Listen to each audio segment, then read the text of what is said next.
Hello everyone, and welcome to another amazing story. What if the Ashen One was in Ruby? Silkdreamweaver wrote this amazing story. Please support them. Don't forget to like, sub, and leave a comment. Now let's dive in. Ashen would admit to being surprised when Ruby showed up the following morning to join him in his routine. Considering the newfound awe she had for his covenant, he should have expected no less. It was cute when she showed again on the second day. By the third it had become unsettling. The fourth day had seen him start to worry. When Ruby showed up once more on the fifth day, he had to confront her about it. While I don't mind the company, do you mind explaining to me why you are so intent on joining me these last few mornings? She yawned before she gave him a sleepy smile. I want to be just like you and your friends. All the reasons you told me about remind me of why my mom and dad wanted to be a huntsman and huntress. So you have not yet given up on your dream then? Ruby's smile slipped into a frown as she pouted with arms crossed. No. This was not the first time that they had this conversation. Despite his many attempts to nudge her away from her foolhardy path, she stubbornly held her ground. Are you desperate to throw your life away? I'm not going to. Watch, I'll prove that I will be the best huntress ever to the point I'm better than you. Do you honestly think you can be? Yes, she shouted. All your sunlight brothers did it. My mom did it. I can die. Just like they did. It was a low blow, but unlike previous times she didn't run off in tears. But I won't. I'll make it back and prove you wrong. There was a fire burning behind her eyes now, a fire that he unfortunately helped lit with his stories. Ashen sighed in frustration as he looked to the rising sun for guidance. What did he have to say to her to get her to listen? Someone as sweet as her will never survive the hardships demanded of those who try to be heroes. He held his hand in front of himself as a very unpleasant idea came to mind. Ruby was so set on becoming a hero for the world because she did not truly understand what it would cost to do so. But what if he gave her a real example? What if he showed her how terrifying the world could be to those with good intentions? What if I made you a pledge? Ruby stared at him suspiciously. What kind of pledge? First answer me this. Do you intend to start your training when you turn 10 like your sister? She nodded. This next part was harder, but he was prepared to make the sacrifice if it could spare her from tortuous fate. Then, until that day, I will speak of this no more. If on your 10th birthday you still desire to follow in your mother's footsteps, then I will share with you all my secrets and my past. Ruby's face lit up in pure joy at his offer. He raised a hand to stop her before she could say anything. If, after everything you learn, your resolve still remains firm, then I will help train you so that you can avoid your mother's fate. She stared at him awestruck. Do you really mean it? She whispered. Ashen dropped to a knee in front of her and held his sunlight medallion between them. He grabbed one of her hands and placed it on top between his. I pledge this to you on my name and honor as a warrior of sunlight. Do you accept my pledge? Yes. Oh, I can't wait. I promise that I'll be the best student ever. Ruby shot him a beaming smile while she babbled on about their future plans. It was unfortunate that it would all come to an end in 2 years' time. Chapter 10, Family Ties. Yang was not the most patient individual, she could admit that about herself. Regardless, she would think that waiting for over an hour for this mysterious Ashen to show up was enough proof that she could be patient. She didn't even care about him that much. It wasn't that she was uncaring, but if the guy wanted to be alone, then she saw no reason to poke her nose in his business. That was until Ruby got involved. At first she didn't like the idea of her obsessing over this strange man. Yang was willing to chalk it up to Ruby idolizing the person who saved her life. While she was certain that was how it started out, she wasn't blind to what it had grown into. Ruby was using her new friend as a substitute for their mom. As much as she wanted to be angry with Ruby for doing so, Yang could understand how she feels. She missed their mom too. Not a day went by where she didn't wish that Summer would walk through their door back into their lives and fill the gaping hole that was left behind. To have someone show up and replace her so soon felt like they were insulting her memory. Of course, she had no doubt that Ashen was not intending to do any of that. Ruby was just too nice for her own good at times and easily influenced. As the weeks turned into months, it seemed that Ruby had, thankfully, grown past that and she could breathe a sigh of relief. While she would have loved to meet this mysterious hermit living in their backyard and lay down the law with him, her dad had given her more than one conversation warning her otherwise. Their dad was the only other person to meet Ashen, and from whatever conversation they had, it was enough for him to trust Ruby alone with the guy. While Yang trusted her dad's judgment, she still wasn't comfortable with the idea. It was only for Ruby's sake that she held her tongue. Now, though, she no longer could. The things he was putting into her sister's head concerned her. Ever since her birthday, Ruby had been waking up before the crack of dawn to go watch the sunrise with Ashen. A habit that has gone on for more than a week now. Her sister should be out making friends her age, not hanging around lonely old men. How many times did Ruby blow her off to go hang with him? Ruby was her sister, not whatever she was to Ashen.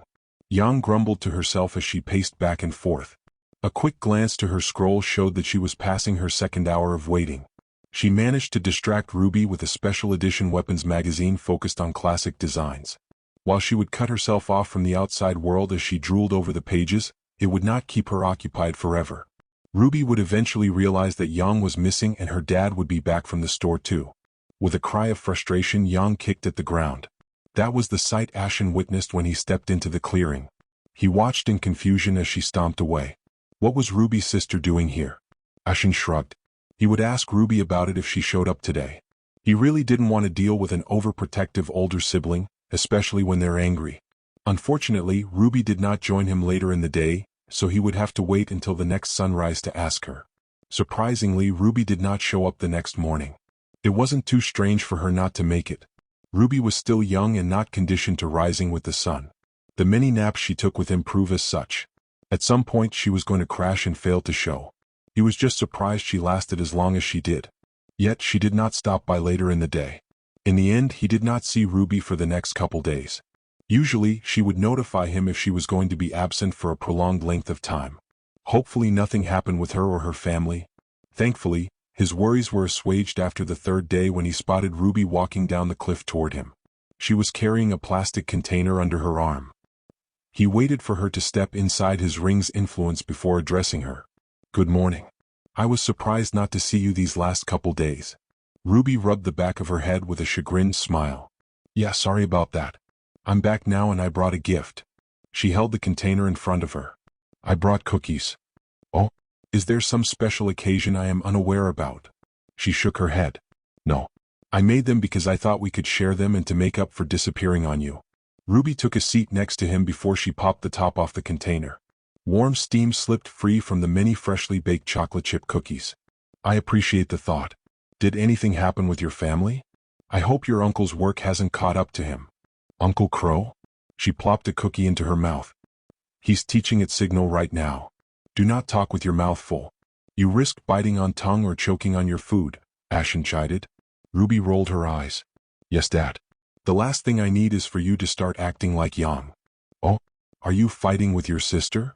What? No. It's just that Yang was very clingy the last couple days. That's why I wasn't able to stop by. It does not sound unusual that she would want to spend time with her sister. Yeah, but never like this. She was suffocating, Ruby groaned out. She was constantly dragging me around to go places like the arcade or comic store. She even spent the last few days having a sleepover in my room. I couldn't leave without waking her, so I had to praise the sun from my bedroom window. I hope that's okay. Ashen chuckled. It is fine. The teachings do not require us to do so. Most warriors choose to do so simply to pay respects. Where you are or how often you do it do not matter. Ruby breathed a sigh of relief. Good. I was worried I was breaking some rule or something. She plucked another between her fingers. You know, my sister even bought me a batch of cookies from my favorite bakery yesterday. I'm still waiting to hear what she's trying to bribe me for. Those cookies are expensive. And you brought them here to share with me. I'm flattered by the sentiment. Her face flushed red as she laughed awkwardly. No. I made these myself. Cookies are best eaten fresh. Ruby held the container toward him. You can grab one. We're supposed to share, so it wouldn't be fair if I ate all of them. Ashen hesitated before grabbing one that was a bit more black-spotted compared to the rest. He turned away from Ruby before lifting his visor enough to slip it in his mouth. The treat was crunchy with some softer fillings inside, but all he could taste was ash as he chewed. An unfortunate fact of being undead was that while they were allowed to still eat and enjoy food and drink, the more an individual hollowed, the weaker their senses became until they were gone completely. Another luxury stripped from him. It tastes good, he lied. Well, you're a knight to me, Ruby responded. I think one person believing in you is more than enough for you to be a knight. Thank you for your kind words. Ashen reached over and ruffled her hair. They mean more than you know. She smiled and kicked her feet in front of her. You're welcome. So, Since you're feeling in a sharing mood, want to skip the wait and just tell me all the secrets you're hiding? Nope. Ashen chuckled. You are going to have to wait the 2 years. Ruby crossed her arms and pouted at him. Trust me, it is best that you do not rush toward it. Savor these 2 years because time is more fleeting than you know. She groaned. 2 years is forever though. You say that now, but you would be surprised. Enough about the future. Why don't you tell me about your sister and the events you did together? As Ruby told him about her time with Yang, she unknowingly confirmed his suspicions. He had no doubt that not only was Yang overprotective of her sibling, like all older siblings were, but that she was also jealous. It was a little surprising that it took this long before something like this came up, but then again he had no idea what her days were like compared to Ruby. In the end, Yang was a problem for another time, or at least that was what he initially thought. The following day it was Yang, not Ruby, who showed up. He watched her safely from the trees, hidden by his ring. She paced in circles, grumbling unpleasant words toward him as her patience grew thin. At first he did intend to approach her, but pulled back at the last moment. Ashen wasn't lying when he told Ruby that time was short. For someone who lived as long as he had, 2 years was a blink of the eye. There was no doubt in his mind that when he told Ruby the truth about himself, about what he really was, it would destroy her. The truth would hurt her, scar her even, but it would at least keep her from throwing her life away like so many others. Their relationship would end, but isolation was nothing new to him. Knowing what was to come, there was no need to get her sister involved, especially with so little time left. She would be needed there to pick up the pieces of Ruby's spirit, and she would be unable to if he did the same to her. Yang could come to hate him for ignoring her if she wished, but in the end what he was going to do would benefit her. In 2 short years this pleasant distraction in his undead life would come to an end. Ashen appreciated the time Ruby spent with him. He underestimated how refreshing it was to be treated as a human after so long. Ruby would grow up, have a family, and eventually pass on from this world. Humanity would continue their struggle against the dark. Throughout it all he would still be here, the silent observer. This was the fate he chose for himself, and he had long ago made peace with it. For now he would savor what time he had left with his tiny ray of sunshine. He had a duty after all, to ensure that the sun always shined. Chapter 11. Awakening. A red blur zipped between the trees of Patch, leaving a trail of rose petals in its wake. The blur stumbled to a stop as a little girl gasped for breath. Despite her need for more oxygen, she couldn't suppress the giggles that bubbled out of her and filled the air. 9-year-old Ruby hopped excitedly in place. She couldn't wait to show Ashen her new semblance. It had unlocked a few days ago while she was playing with Zwei. She, the fearless huntress, was chasing after the vicious Grim, played by Zwei. Then, to her surprise, one moment she was chasing after Zwei's fluffy butt, and the next she had him in her arms while rose petals floated around them. Her dad, who had been watching, was the one to explain to her what happened. Yang was excited for her and had their dad throw a small party for her. It was embarrassing how over the top her family could get, but she was never going to turn down sweets, especially cookies. The fact that she could now zip around really fast was so cool. When she wasn't running into walls, that is. Which happened a lot. Thankfully, after a few days of practice, she had a better grasp on it. She could run really fast in short bursts in a straight line for now. Her dad said that, as she became more familiar with her semblance, she should be able to use it for longer periods of time. Right now, she had enough control that she felt confident in showing it off in front of Ashen. Taking a deep breath, Ruby dashed off once more. With her semblance, she made it to the cliff in record time. Before Ruby could show off her semblance to Ashen, she had one person she had to see first. She came to a stop in front of her mother's gravestone, rose petals falling around her. "Hi, Mom," Ruby greeted with a small smile. "Guess who unlocked their semblance?" She dashed around to demonstrate. "Pretty cool, huh? I can chase down bad guys and race to the rescue. The Grim won't stand a chance." To emphasize, Ruby began reenacting cool-looking martial arts moves she saw in movies. "Do you think Ashen will be impressed? I think it will surprise him. In a few months, he's going to help me become the best huntress that I can be. I promise that I'll make you proud, Mom. I'm off to see him now. Wish me luck." Ruby sped off with a wave behind her and a smile on her face. Using her semblance, she dashed down the side of the cliff. Ruby stopped at the bottom, thankfully without stumbling and falling flat on her face, as she had done more times than she cared to admit. As much as she wanted to surprise Ashen, she didn't want to startle him. Her dad warned her about the risks of startling men like Ashen. "Ashen, look what I can do," she called out before she turned into a red blur once more. Let it be known that she did give him a heads up. After the years they had spent together, Ruby had a good grasp of the distance she had to be within for Ashen to become visible to her. To her surprise, he wasn't waiting in his usual place. "Ruby?" Ashen was standing off to her side, still close enough for her to be within range. Ruby blurred over in a gust of rose petals. He flinched back in surprise, which caused her to smile. "Ah, you're not the only one with surprises. I unlocked my semblance," Ruby gushed. "I can run around really, really fast now." "Ruby, now. Just watch." "Ruby, wait." Ruby sped away before Ashen could stop her. She ground to halt before she could reach the trees. Silver eyes blinked in surprise as they stared into a pair of red ones, at the end of a long snout. She shrieked as the Beowulf snarled and lunged at her. Its jaws clamped on rose petals and empty air as she ran away screaming. She was forced out of her semblance when she collided with a wall. Before she could fall to the floor from the rebound, an arm wrapped around her, pulling her against a familiar source of warmth. Ruby managed to catch a glimpse of the Beowulf that attacked her, a sword speared through its skull, before her vision was blocked by Ashen's kite shield. Her heart raced as another Grim impacted against it with a loud bang and roar of anger. The shield held firm, not budging an inch before Ashen flung the Grim, an Ursa, off and into the trees. He then used it to bash the head of another straight into the ground. No matter how many times she saw him fight, it was always awe-inspiring to see how strong Ashen really was. A small group of Grim rushed them, and to Ruby's surprise, he dropped his shield and held his hand out. It glowed a bright orange as wisps of flame danced over it. "You may want to cover your ears," he warned. The next instant, just as the Grim neared striking distance, he flicked his wrist and they were devoured by a loud explosive ball of fire birthed from his hand. When the fire and smoke cleared, there was nothing left of the Grim.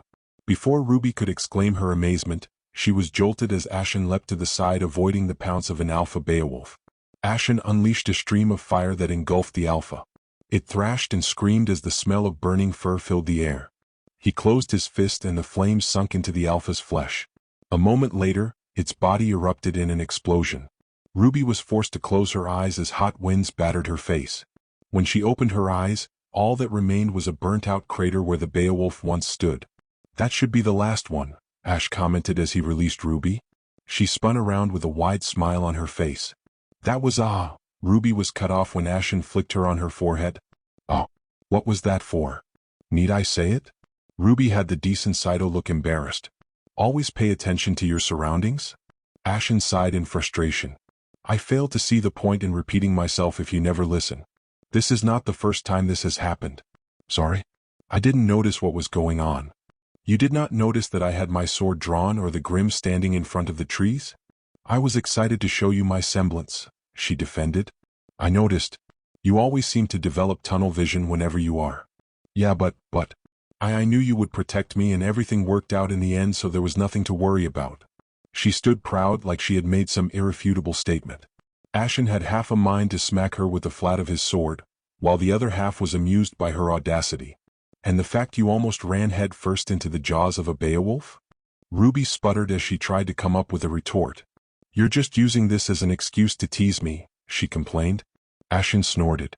"Does not make anything I said less true." He sat down on the log while Ruby pouted at him. "If I am going to repeat myself, then I might as well have a little fun at your expense. So, now that there are no more threats around, how about you properly show me this new semblance you had been yelling about?" Ruby's pout melted into a smile as her annoyance was replaced by her excitement once more. Using her semblance, she darted around the clearing before she stumbled to a stop in front of him. What do you think?" Ruby asked as she panted for breath. "I will admit that yours is not the first speed-based skill I have seen, but I have never encountered one as florid as yours." Ashen plucked a rose petal that was still fluttering in the air in front of him. "I have to say though, it is a bit on the nose, is it not?" Ruby couldn't help herself as her face flushed red. "It's not like I chose for it to leave rose petals behind," she complained as she took her seat next to him. "I can't keep it up for long, but my dad told me that if I keep practicing, then I'll be able to go much further. By then, I won't ever have to worry about being late to the rescue when I become a huntress." Ashen nodded his head in agreement. "A simple but versatile skill. I knew many who would have coveted such an ability. The aid it can provide for a quick escape is invaluable." "I'm not going to use it to run away," Ruby stated as she crossed her arms in defiance. "What kind of hero would I be if I did?" "A live one," Ashen shot back. She growled in annoyance at him. Well, it doesn't matter because soon you'll be teaching me how to be the bestest hero ever. We will see about that. Ruby rested her head in her hand with a pout. Why do you hate heroes so much? Ashen looked at her surprised. You think I hate heroes? Don't you?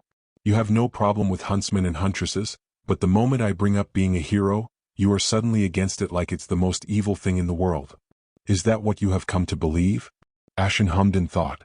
Maybe I should have made my standing more clear. I have no issues with the heroes themselves. I mentioned that I have fought beside a few myself, and in some rare cases, stood in for them. What I dislike are the stories told about them. What's wrong with the stories? Ruby loved those stories. She never suspected that he didn't. The couple of times she had him read stories to her, something Yang still teased her over, he never once complained. They inspire, Ashen stated to Ruby's surprise. The stories surrounding heroes are commonly twisted to inspire others to do the same. No matter how arduous the journey may be, it is eventually glamorized into something that seems doable with enough hard work and dedication. He couldn't help the self-depreciating chuckle that escaped him. I can tell you from experience that not a single one of them would wish for anyone to do what they did. Never is it mentioned how exhausted they are by the end. Others are left so broken that the only reason they completed their quest was because they had lost too much to let it all be in vain.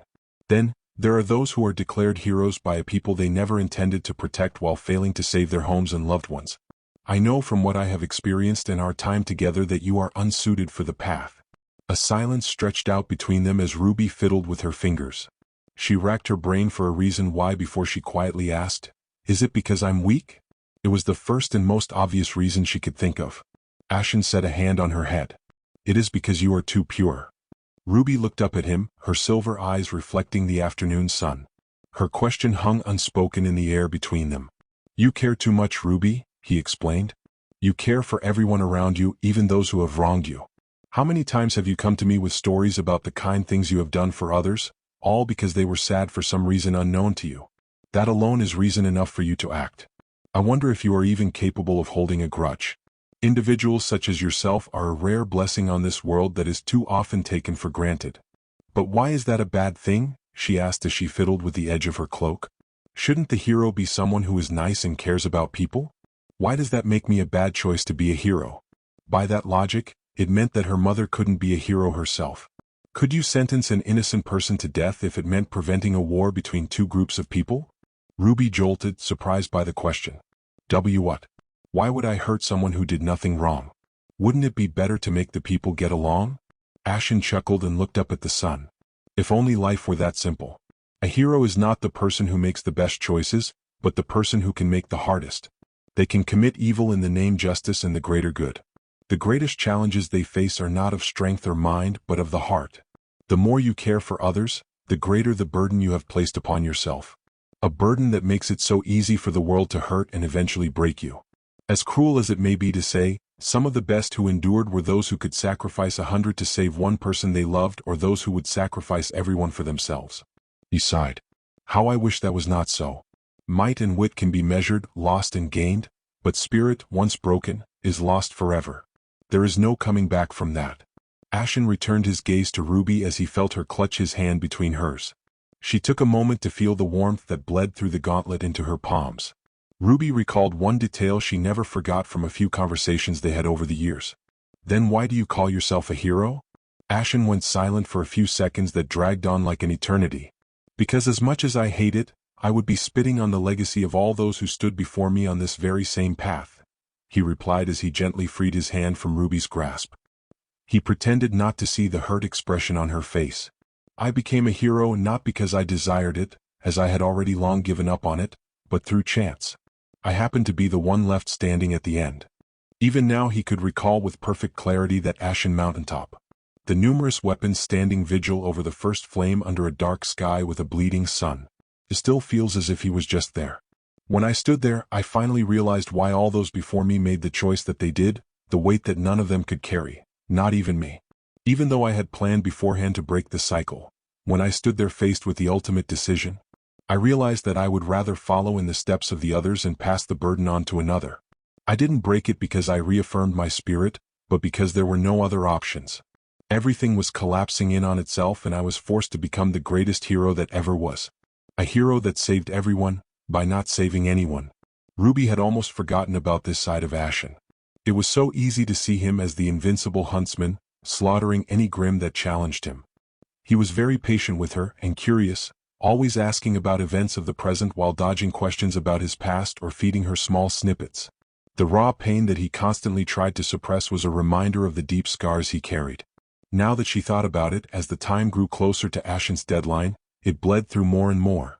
Suddenly it clicked for Ruby. "You're afraid," Ruby stated. Ashen nodded in response.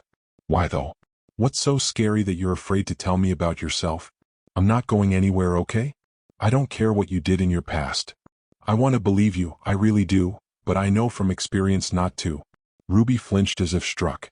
As much as it pained him to see the betrayal on her face, she deserved that he faced her instead of turning away. "You are not the first to swear such words to me. You would not even be the second. There were others before you who I trusted, yet turned against me once they learned the truth about myself. Even some of my own students, orphans who I took under my wing and raised as if they were my own." For the first time since Ruby met him, Ashen's voice cracked. "I was called a monster. They looked at me like I was the most vile thing to walk the earth. They even turned their blades against me." Ashen chuckled at Ruby's gasp. "Yet, despite all of it, I do not resent them, for I understand their actions and fear. I would have done the same in their place. I have spent most of my life as the outsider, the silent observer, as the world moved on without me. Every time I close my eyes, I am afraid that when I open them, I will find the world has changed once more. Towns and villages have risen and fallen while people grow old and pass on. All the while I am still here.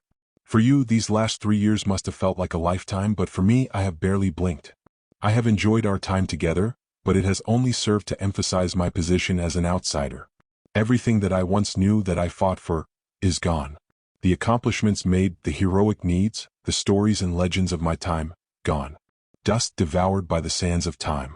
I am all that remains of my time, all that is keeping it alive, until I too one day shall disappear. That's why I want to save you from this path you have chosen. To show you the truth about the threat you face, even if it means you turn against me. I will have at least left something that finally matters. I will miss you, Ruby, but the T.I. Stop it." Ashen flinched back from Ruby's outburst. Tears ran down her cheeks as she jumped to her feet.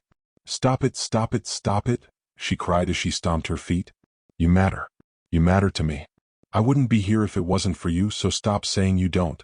I'm not going to abandon you, so stop acting like I will. I'm not leaving." Ruby's voice felt hoarse from how loud she shouted while her shoulders trembled as her emotions warred between angry and upset. Her nails dug into her palms as she tried to restrain herself. This is the first time she had ever yelled at Ashen. Despite all the time they spent together and their occasional argument, she had never before been this angry with him. Hearing him talk bad about himself, her hero, just set something off in her.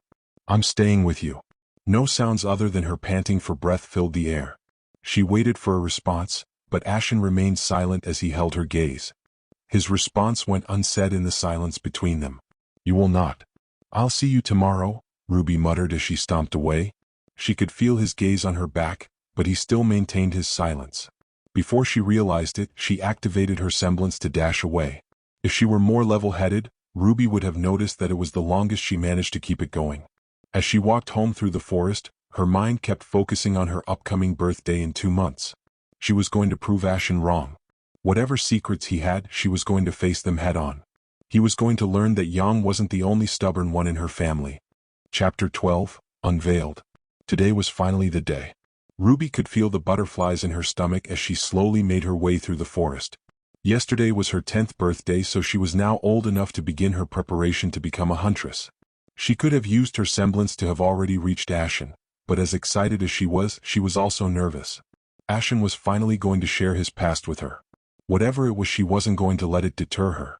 Ruby was already familiar with the dangers that came with being a huntress. After all, she passed by a heavy reminder of such dangers every time she went to see him. That didn't mean she didn't want to learn his history. If anything, she may be able to better help him move on from his pain, like how her family was doing with theirs. Then once he's better, she will show him that it's still possible for people to be heroes.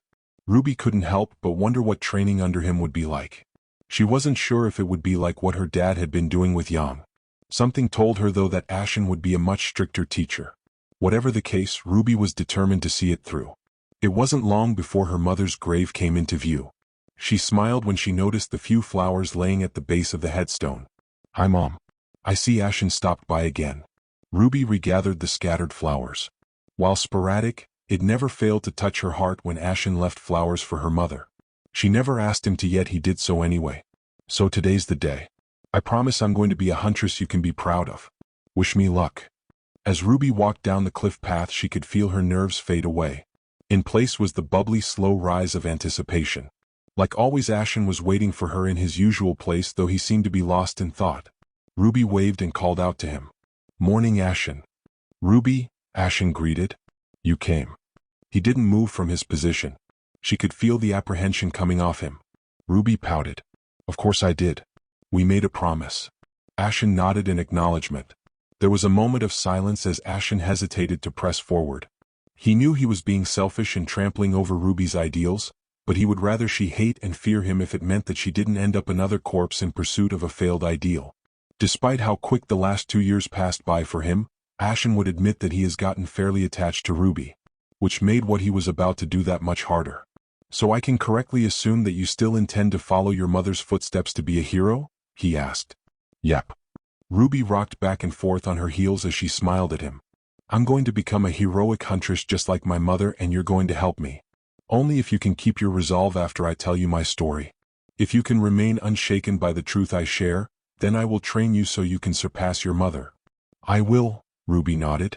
To her surprise, Ashen reached up and unhooked the latches to his helmet. She couldn't restrain her gasp of surprise.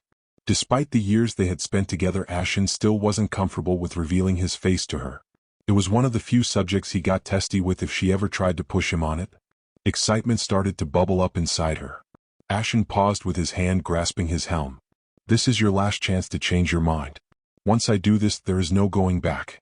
Are you certain you want to see the truth, the price it takes to be a hero?" "I promised I would," she said. Ruby's mouth opened in a silent gasp of excitement as Ashen finally removed his helm. Her joy died faster than an unwatched cookie. There was no suppressing the scream of horror that burst out of her. She stumbled away only to trip and fall on her back. In her panic, she scrambled backwards with no regards to how she dirted herself, unwilling to turn her back to the horror in front of her. The only sound left in the clearing was the sound of her hyperventilating as she tried to get her breathing under control.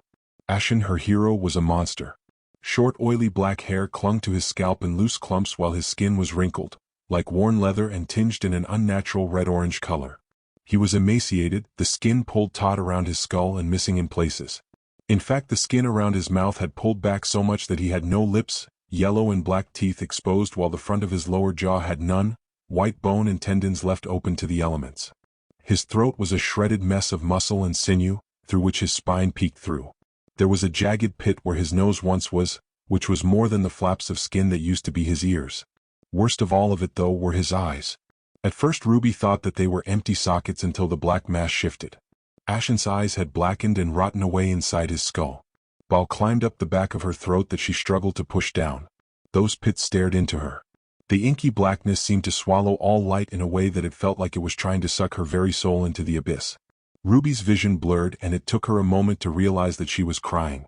Ashen smiled at her, the skin around his mouth pulled up into a macabre grin. He was surprised at himself and the small pang he felt at Ruby's rejection of him. It was a familiar pain and easily pushed aside. His curse was something distinctly from his age that couldn't be explained away. She needed to see this, as it was the best evidence he had to prove his story beyond a doubt. "I did try to warn you." Despite his physical state, his voice carried clearly without distortion. "The path of the hero is long and demanding. A price must be paid by all who walk it. What? Ruby struggled as she tried to get her words out. A part of her wanted to deny what she was seeing, to pretend that this was all some sort of dream. All the while another, smaller part was screaming at her to run. It was yelling at her to run away, to call her dad and Uncle Crow, but she couldn't. "Are you certain you want to continue? Do you still wish to chase your dream?" Ashen asked. To Ashen's surprise, Ruby wiped away her tears before nodding her head. Despite her horror, she still wanted to press forward even as her eyes glistened with a new batch of tears. It didn't escape him, though, how she still kept her distance. "Very well. It is a long story, but I assure you that all of it is true, no matter how unbelievable some of it may seem. Ashen leaned back and closed his eyes as he thought back to the old stories. They would serve as a starting foundation for his tale. All of this, everything that happened to me began long ago when the world was still trapped in a cycle, a curse left behind by the gods. Ruby sat and listened as Ashen told his tale. A dark and heavy tale of monsters, gods and fire. A story of souls being beaten, abused and drained until there was nothing left. Of heroes sacrificing everything in futile attempts of protecting their homes for one more day. From his journeys as a warrior of sunlight, to a warrior of Karthus, and then a wandering knight, only for it all to come to an end at the heart of the world. Everything he fought for came down to a single choice. A choice between restarting a cycle that would soon reduce the world into ash or snuffing out the flame and letting darkness swallow everything. In the end he chose a third option. Ashen became a god. At least this way, while darkness would devour most of the world, a small piece of it would survive. Embers of humanity that would eventually push the darkness back. It didn't change the fact that to guarantee a future he had to erase the past. It all sounded so outrageous, so insane that Ruby struggled to believe any of it. But she had to. The proof was sitting in front of her in the form of a rotting skull. An immortal being unable to die that was sitting in front of her. This nightmarish story had to be real. When Ashen finished his tale, Ruby found that she couldn't say anything to him. Her tongue felt like a block of lead. How was she even supposed to respond? She didn't know why, but she was in pain. Her chest hurt so bad. In the end she got up and left without a word. Ruby didn't see Ashen's resigned smile as she walked past him. During her walk back she could feel his story pressing down on her like an iron weight. Ty heard the click of the front door announcing Ruby's return. She was so excited when she left that morning, so he prepared himself for another barrage of hyperactivity. He set down the dishes he was washing and walked over while drying his hands. So how did things go? Ty froze when he laid eyes on Ruby's tear-stricken face. Her normally bright silver eyes were dull and glistened with unshed tears. He could only recall one other time he had ever seen Ruby look so broken. Ruby, what happened? A sniffle was the only warning he got before Ruby's eyes glistened with a new wave of tears. Ruby stumbled forward and wailed into Ty's shirt. He instinctively wrapped his arms around her to console her while he tried to understand what was wrong. There was the storming of footsteps before Crow and Yang dashed in. Ty, what's going on? Crow asked while Yang immediately joined in trying to console her sister. I don't know. Ty gently pried Ruby off. Come on Ruby, tell us what happened? It's. Ruby hiccuped. Yang rubbed her back as she tried to speak through her tears. Ashen, he. Ty glanced at Crow in concern. Take a deep breath and tell me what Ashen did. He showed. Yang shared a worried look with the two of them. Crow grabbed his weapon he left by the door. It would be faster to get answers from the man himself. He's a monster. Ruby suddenly wailed, startling everyone. Ashen looks like a monster. She buried her face back in her father's chest as she broke into another bout of tears. Ty blinked in surprise before he turned to Crow, who was frozen in the doorway. Crow closed the door before he kneeled beside them. He showed you his face? Ruby nodded. Ty was able to calm down as he understood what was happening. While scars were fairly rare among huntsmen, they weren't unseen. A couple of the teachers at Signal had their fair share. Facial scars tended to be the worst. He still remembers how scared Ruby was when she met his coworker Jeffrey, who has a massive scar from a Beowulf that took his right eye and part of his face. Despite her fear, Ruby still tried to be nice. For her to go as far as to call Ash a monster really made him wonder what she saw. Ty scooped her up into his arms and carried her to her room. He could hear Yang behind him ask, "How bad do you think it was?" He stayed with her until she cried herself to sleep. Yang was startled awake by a loud scream. It took her a second to recognize the source. She stumbled out of bed and scrambled to her sister's room. There she found Ruby crying in bed as she huddled in on herself. "Ruby, what's wrong? Are you okay?" Yang asked as she scooped her up into her arms. Ruby buried her face in Yang's chest as she squeezed her tightly. "I saw Mom. I saw her and she looked like she cut herself off. It was too horrifying and she desperately wanted to forget it. She wanted the fear and cold to go away." Yang grabbed the blanket and pulled it up, covering them both. "Don't worry, Rubes, I'm going to be right here." She planted a soft kiss on the top of her head. "I won't leave you alone." Ran her fingers through Ruby's hair, miming what their mom used to do for her. It was only after she finally drifted back to sleep did Yang allow herself to succumb as well. Neither girl noticed their dad standing in the doorway with a small smile of pride for his oldest.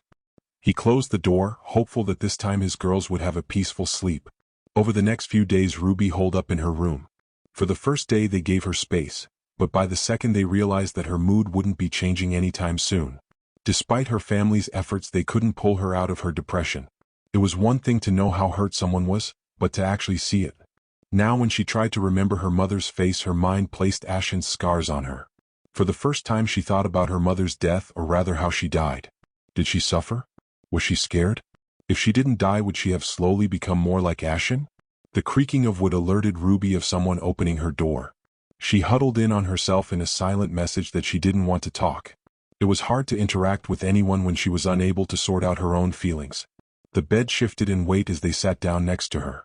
The lack of the smell of alcohol told her it wasn't Uncle Crow, and the weight was too much for it to be Yang.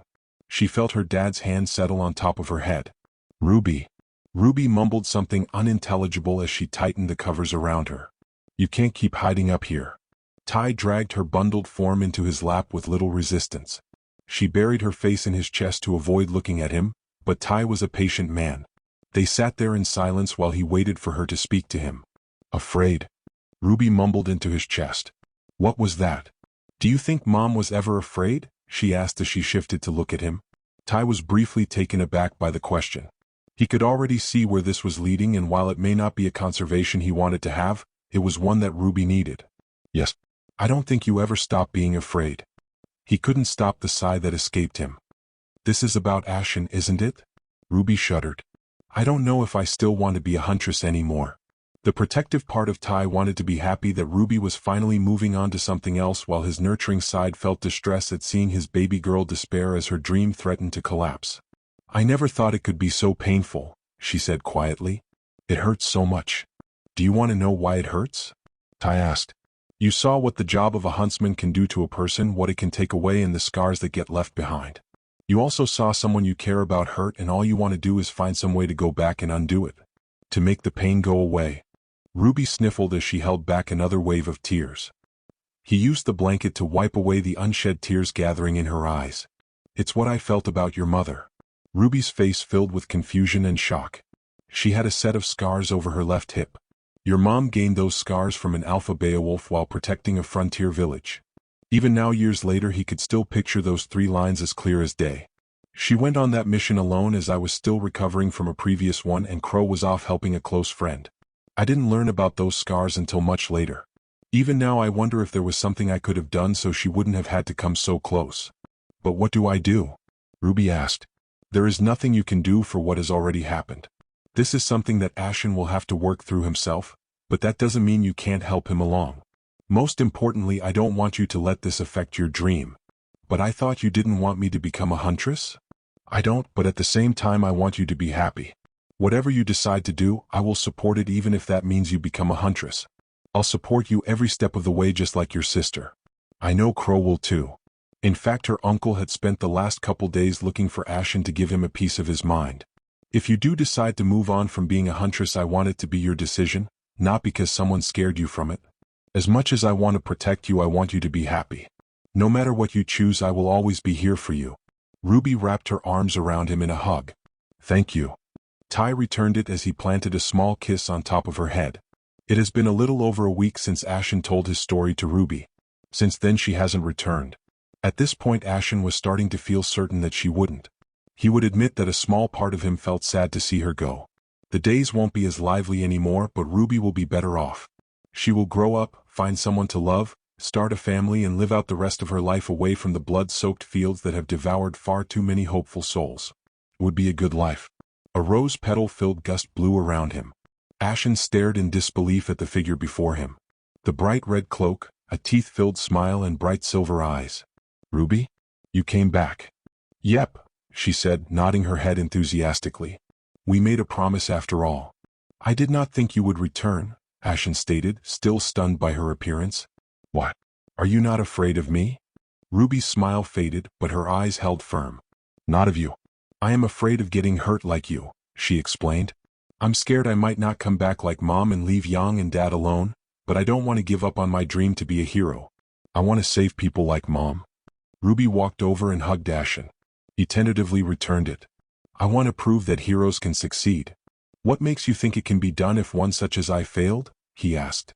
Ruby stepped back. She planted her hands on her hips as her smile returned. Because I'll have the best person to train me to be a hero. If I have you train me, then I can prove that heroes can win and be happy after, she said confidently. While born of naivety, it was a level of confidence that Ashen often encountered among his brothers in arms, certain of victory or certain of the sun's continued glow. His shoulders shook as a chuckle escaped him. You are certainly bold, my dear. I might have picked it up from you, she teased. I also didn't tell anyone what you told me. I still kept my promise, so you have to keep yours now. Very well. Ashen got up before taking a knee in front of her, much to Ruby's delight. I will do everything in my power to aid you in your quest. My services are yours, my fair Lady Rose. He extended a hand towards her. Ruby couldn't help the giggle at the flowery title before slipping her hand in his. Chapter 13. Unburdened.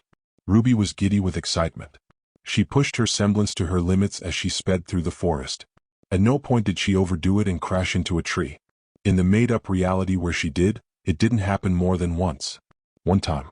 All those marks dotting various trees were from Grimm, and there is no one to claim otherwise.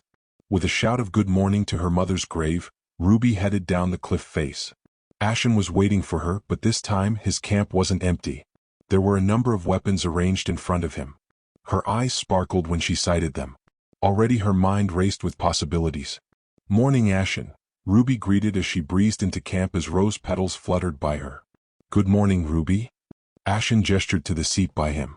She slid next to him, her body practically jumping in place from her excitement. Are we going to start my training? Not yet. Ruby slumped. But why? She whined. Ashen chuckled. So impatient. Don't worry, I fully intend to train you up to my standards, but if I am not mistaken, you begin your schooling on such matters in a few days, correct? Ruby nodded. Then I need to wait until I see what regimen they have for you. That way I can plan around it and avoid overworking you. Upon seeing her disbelieving frown, Ashen continued further with his explanation. This is not an excuse to purposely delay you. It's very easy to push yourself too far in training and hurt yourself. Depending on the severity, you may even cripple yourself, ending your dream before you can ever start. Okay, Ruby conceded with reluctant acceptance. Don't look so disappointed. I intend to train you hard, harder than anything you would have ever experienced in your life. I hope you do not regret asking me for this favor. I won't, she denied. So if you're not going to train me today, then what are we going to do? Ashen gestured to the weapons arrayed before him. I thought we could go over weaponry and their various strengths and weaknesses so that when the time comes, you will know what to shape your skill set around. Ruby scratched her cheek as she gave him a chagrined smile. So, I may have, already promised my Uncle Crow that I was going to use a scythe for a weapon like him?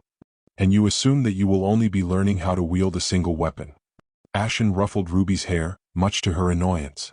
Let me share with you some wisdom I learned from my long life. Do you know what the greatest weakness a master swordsman has? She shook her head. A master swordsman loses their title of master when something other than a sword is put in their hand. I don't understand, aren't they still a master fighter? A master's greatest weakness is that more often than not, they have become specialized in their craft and only their craft. They lose most if not all their hard-earned skill when matters change from their chosen field. The unfortunate sacrifice of such a pursuit, as rarely does one have the time or skill to pursue other avenues. It's why some fighters prefer to learn the basics in many fields. While they may not hold mastery in any single field, they are at least proficient in many. Jack of all trades, but master of none, as the saying goes. Is that what you are? Ruby asked with growing amazement. I am an impossibility. Ashen leaned in close as if about to tell a secret. I am a master of all. Ruby's eyes widened in awe. Ashen gestured to the various weapons. Every weapon you see here, each and every single one I keep on my person. I have mastered their use throughout the countless centuries of my life. One of the very few benefits of the curse. There were only a few like me who endured long enough to take advantage of the time forced on us in such ways. Wow. Does that mean I'll become like you? Ruby asked, thrilled at the prospect as she leaned forward in her seat. No. Ruby nearly fell off her seat. Why not? You don't have the lifespan to achieve it. Not to the degree I have at least, but I assure you that when I'm done with your training you'll be able to wield some of the most common battlefield weapons with some modicum of skill and handle most of the situations you may find yourself in. Versatility will be key for your survival. Well, as long as I can still wield a scythe to keep my promise to Uncle Crow, then it should be fine. Ruby pointed to a shiny war hammer that had caught her eye. What can you tell me about that? The war hammer? Ashen picked it up and settled it on his lap. I am surprised you are interested in such a heavy weapon, though it would be excellent for smashing through the armor of the Grimm. Not that, Ruby explained. I meant about the hammer itself. I mean, look at it. There has to be a cool story behind it. While the warhammer's shaft was crafted of basic steel, the head is what stood out, covered in gilded silver and gold that wrapped around it in flowing waves. The face had a coat of arms emblazoned on its surface, while the back spike protruded outward in the curved shape of a bird beak. The spike was also emblazoned with the face of a bird with feathers wrapped in a halo around the head. The eyes, carved from rubies, carried a predatory gaze that sent chills through her. It just screamed great warrior to her, and Ruby just had to know the story behind it. I thought I was going to teach you about weapons, Ashen stated. Pretty please, Ruby begged. After a moment, Ashen conceded with a sigh of defeat. Very well. I suppose I can indulge you for a bit. This warhammer once belonged to a knight named Fernando of House Florencio. He was a noble turned mercenary with dreams of restoring his once noble house. Once Ashen started his tale, he found that he could not stop. He told Ruby about his adventures with Fernando that eventually ended in tragedy when it was discovered that it was his own mother who plotted his house's destruction as revenge for his father killing her lover, leaving her no choice but to marry him. Distraught, Fernando abandoned his dreams of restoration and settled for avenging the deaths of his siblings. With his help, they ended his mother's short reign. Once his revenge was complete, Fernando bequeathed his house weapon to Ashen before tragically taking his own life in despair. Though Ruby was misty-eyed by the end, she wanted another and pointed out a different weapon he had on display. Ashen couldn't help indulging her, yet, in a way, he found that he was also indulging himself. While he had shared previous stories with her before, they were filled with twists and lies. Now he could be honest with her, no longer hiding the secrets of the past. He could talk freely, something he had been unable to do for far too long. Very soon, though, he didn't have anything more to share in relation to the weapons he had brought out. Most of them were generic pieces he scavenged or on the rare occasion purchased. That didn't mean he was out of stories or weapons. Ashen unclipped a wooden satchel from his belt and showed it to Ruby.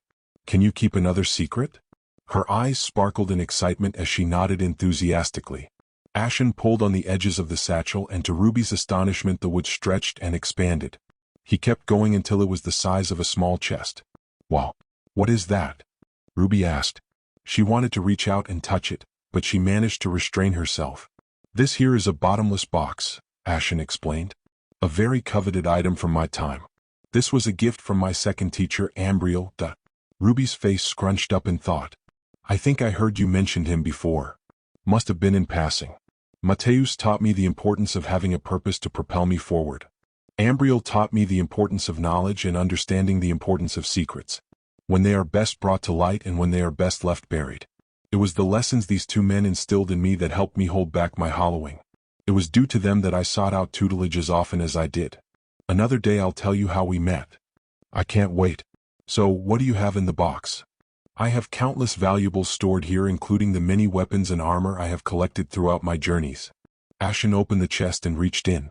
He pulled out a silver helmet with rose engraving and handed it to Ruby.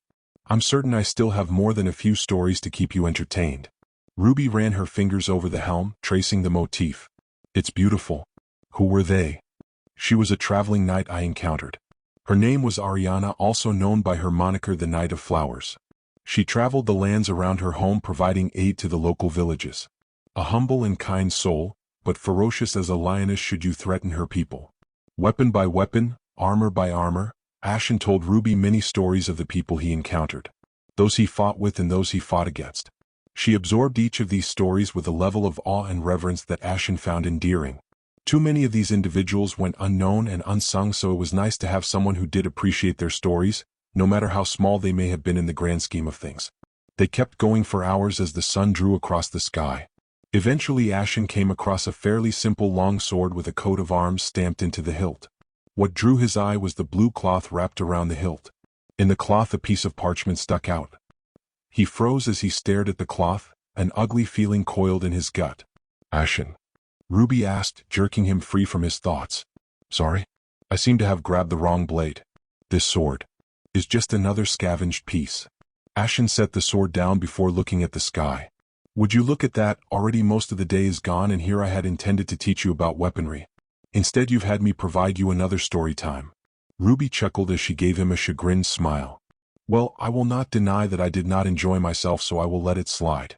I do believe it is time for you to start heading home before your father gets upset with you again. I wanted to hear a few more. Ruby hopped off the log. Then I'll see you tomorrow. Maybe you can share some more stories? Ashen chuckled. I believe I've shared enough for now. I am supposed to teach you after all. Sorry, Ruby giggled. Then I'll see you tomorrow.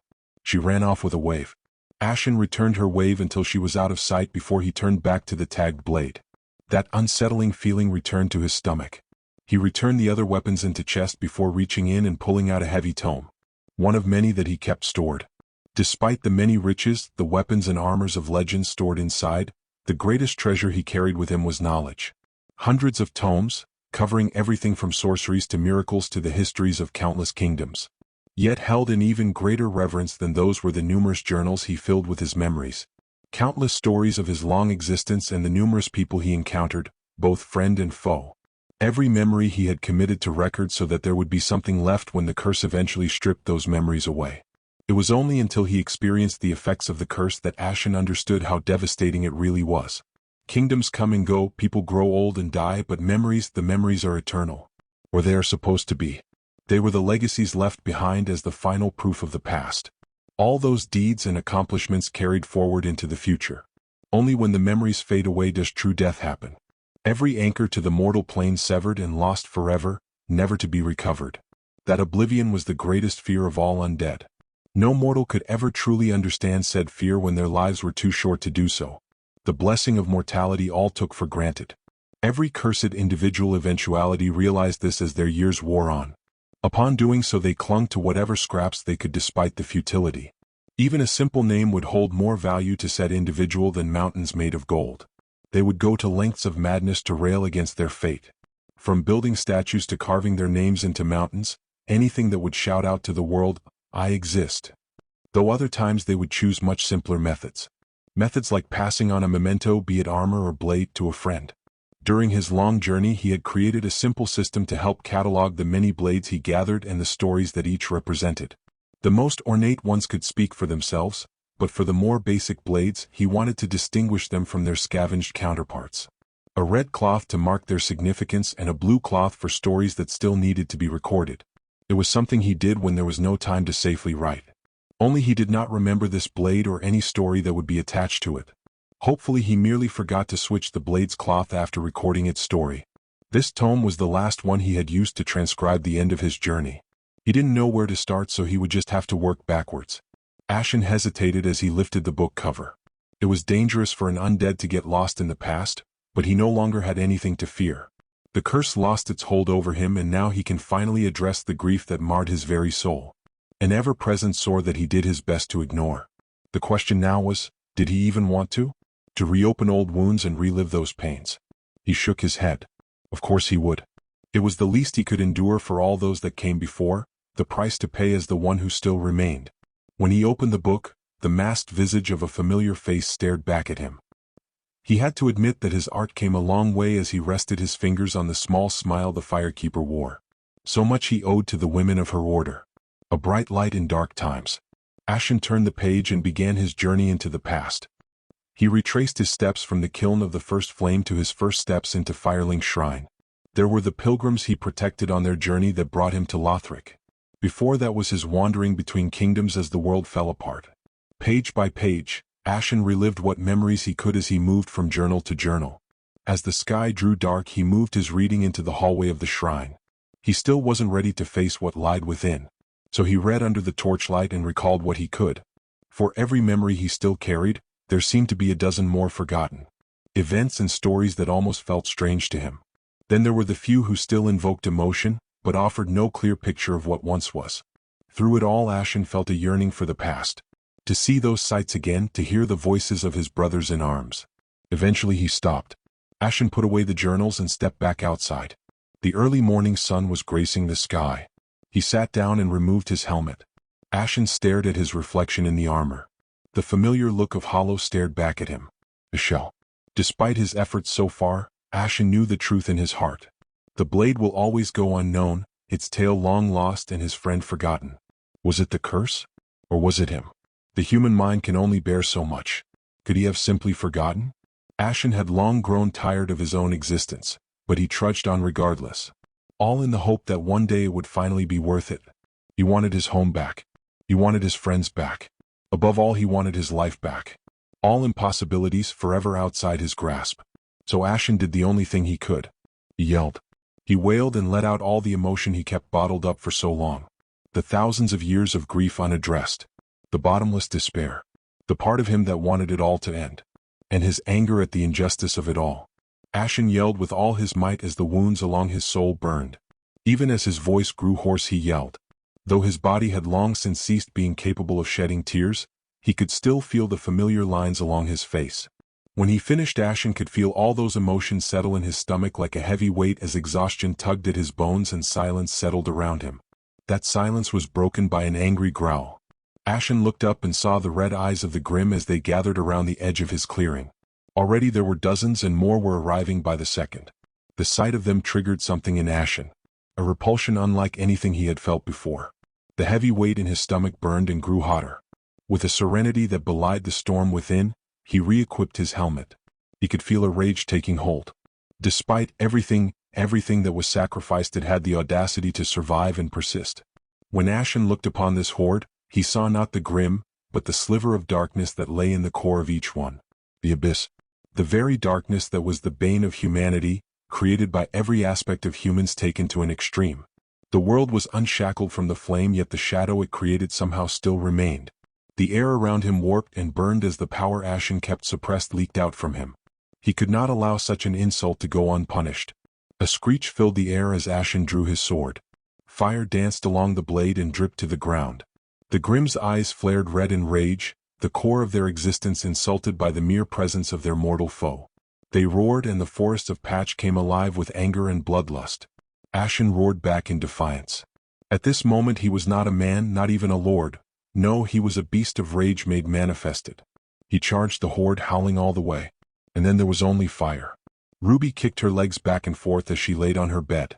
A text laid open in front of her with a worksheet. It was still early morning on a Saturday, and as much as she would want to sleep in, her dad made it clear to her yesterday that she had to finish her homework before she could head out to meet Ashen again. She couldn't help the pout that formed on her face as she had thought that having her dad also be a teacher at her school would mean things would be easier. No. Boy, was she wrong. If she missed an assignment, guess who would stop by to ask why? She wants to put off her homework until later. Guess who knew exactly what was assigned and how much? Some days her dad would even have her teachers assign her more work to do. It was a nightmare. To think that at one point she wanted her dad as her teacher. Ruby did not look forward to when she would join his class. Yang walked by her open door, yawning a good morning toward her. She waved back before she glanced at the bedside clock. It had already been a few hours and she still wasn't done. It didn't help that her stomach started to growl. There went her plan of finishing before breakfast. Her head hit the book with a thump. How she hated fractions. Ruby was startled by the loud cries of the birds outside.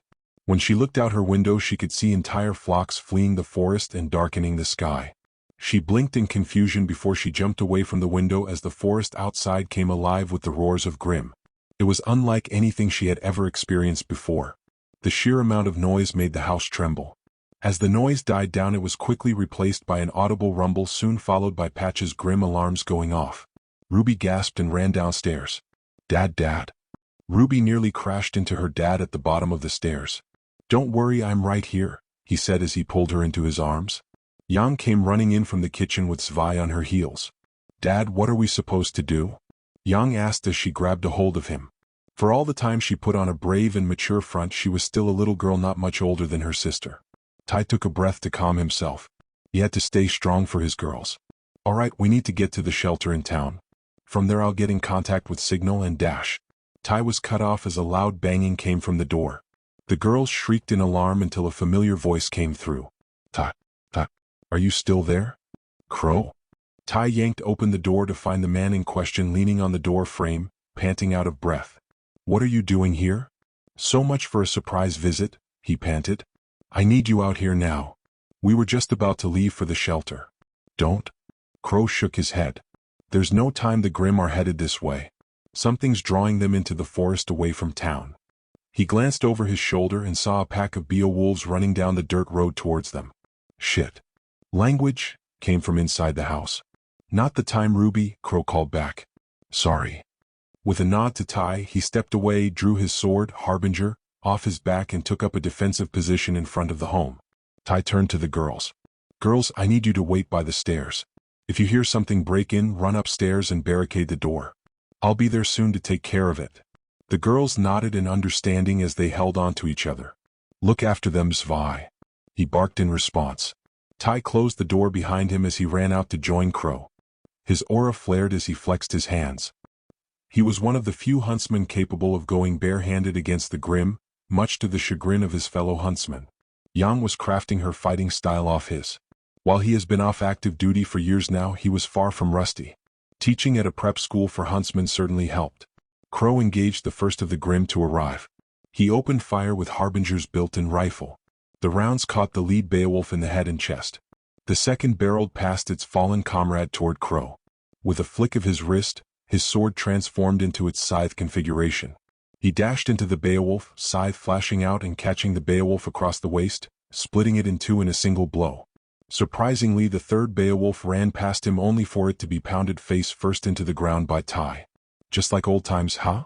Crow quipped. He sent Ty a smile he didn't return. Crow, I need you to be straight with me. Is Ashbin involved in this in any way? He launched a Grim into the air with an uppercut. Another he nailed in the chest and sent flying backwards into its brethren. Not as far as I know, Crow answered as he beheaded an Ursa that had shown up. He took the legs off another Beowulf that tried to run by him. Again. Confused, he took a quick glance around. Ty, is it me or Dash? Are the Grim ignoring us to chase after something? Ty pummeled another Grim into the ground, but it was still alive. Instead of lashing out, it tried to drag its broken body across the ground before slumping over, dead. Flocks of Nevermore flew past above them. Around them the forest shook for more Grim charging through it, but they were ignoring the two huntsmen and the home they were guarding. The Grim were so dead set on whatever they were pursuing that not single one tried to fight back. Ty couldn't recall another time he ever encountered anything remotely close to this. Even if they aren't interested in us, I don't want them smashing through the house while the girls are still inside. More Grim came, but like the previous groups, all of them ignored the two huntsmen gutting their ranks. Even when left injured, the Grim would not react to their presence. It was beyond disturbing and had both men on edge. At least the Grim had been ignoring the home so they didn't have to worry about the girls. They were about to grab the girls and run to Patch when the air changed. Is that smoke? Crow asked as he looked up. Overhead a dark black plume was crawling its way across the sky. He followed its trace as it led somewhere behind Ty's home and toward an orange glow he knew wasn't there before. Ty, we should grab the girls and go. I was just thinking that. All right, Dash. Dad. Yang came bursting out of the house. Ruby left. Ruby knew she was being stupid. She knew what she was doing was reckless, but she pushed on regardless. Her form, a red blur of rose petals as she pushed her semblance like she never had before. Had this been any other time she would have been impressed with how far she'd improved, but the only thing on her mind was the growing fear in her heart. When the first Grim came, she huddled with her sister by the stairs as told, but eventually neither could resist crawling to the front windows to watch. To see their father and uncle fight the Grim was awe-inspiring. They were cheering them on as the two tore through Grim like Ruby with an open jar of cookies. As the fight went on though, they too noticed how the Grim were ignoring them. Despite the many Grim Ty and Crow slayed, the house still shook from numerous packs that ran around them. Maybe it was due to all of the time she spent out there, but was the first to realize where the Grim were heading. She ran to the back of the house and from the back window she could see the glow of a large fire. In the distant background her sister may have been calling her name, but she couldn't be sure. All she could hear was the thundering of her heartbeat and before she knew it, she was running out the back door. Ashen. As Ruby ran through the forest, a lesson that was drilled into by her dad and school teachers came to the forefront of her mind. It was the lesson that was drilled into everyone. The Grim were drawn to negativity. It was the first lesson taught to every child. A lesson retaught for the rest of their lives. If a person couldn't control their negative emotions, then they became a danger not just to themselves, but the people around them as well. Huntsmen especially needed to be able to do so, otherwise they would keep drawing more Grim to themselves in the field. Yet a single person couldn't give off enough to attract a Grim from a distance, much less a pack. It would require a village or town in the throes of panic to bring down a horde upon them. So what would it take for a single person to draw so many Grimm? Ruby stumbled out of her semblance as she finally hit her limit. Despite being out of breath and the protests of her muscles, she kept running. Tears filled her eyes, but it had nothing to do with the harsh smoke that filled the air as she drew closer to the orange glow. Heat began to prick at her skin and the roaring of flames grew louder. More Grimm ran by her and paid her no mind. Ruby wasn't afraid for Ashen because of the Grimm. She had faith he was more than strong enough to deal with them. It was his spirit she was worried about. Clearing the trees, Ruby slowed to a stop as she stared beyond the cliff. In the distance, fire roared in anger as it consumed a large swath of the forest. Despite the distance, she could still feel the intensity of the heat as if she stood before it, her aura starting to flare in protection. The fire burned with an angry red tint. In the inferno she could see explosions of new flame bloom as all around it endless waves of Grimm charged headlong into the blaze. Ruby felt tears running down her face as she slumped to her knees, feeling utterly lost. Something landed beside Ruby and she turned to see her Uncle Crow standing next to her. "Ruby." She opened her mouth, but words failed her. What could she say? What could she even do? In the end she stared helplessly at her uncle. He picked her up into a hug and she buried her face in his chest. From the corner of her eye she watched the raging inferno. "That's Ashen, is it?" Crow asked. Ruby nodded. "Brothers?" he muttered. In all his years as a huntsman and the years working for Ashben, he had seen many unbelievable sights he once thought impossible, but nothing like this. He could see Grimm surrounding the inferno like a dark shadow as they fed themselves to the blaze. The sky above was blackened by a cloud of nevermore. It looked like every Grimm on the island was coming here. Even their cries of rage were devoured by the roaring of inferno in front of him. "Crow." Hearing his name he turned to see Tai and Yang running towards him. "I got her, Tai," he called back. Tai gave him a relieved smile as he approached. He rubbed Ruby's hair and turned his attention to the blaze in the background. "Gods above, what happened here?" Tai asked in horrified awe. "That would be Ruby's friend," Crow explained to their surprise. They witnessed a flock of Nevermore, led by a much older alpha, dive toward the flames and launch their razor-like quills into the fire. In response a wave of fire lashed out and swallowed them all. "No way," Young exclaimed, stunned. "How could one huntsman cause all this? It was a damned war zone down there and she was supposed to believe a single huntsman was the cause of it? Her uncle was one of the best huntsmen in Vale and even he wasn't capable of something like this." "That's what I want to know," Crow muttered. He glanced behind them and his eyes widened in alarm. "Move. Get out of the way." Tai grabbed Yang and the two men dodged out of the way as a pack of beowulfs ran and jumped off the cliff. The alpha leading the pack managed to hit the ground and continue without breaking stride. The younger pack members were not as durable. Some hit the ground hard and stumbled, but still managed to chase after their leader.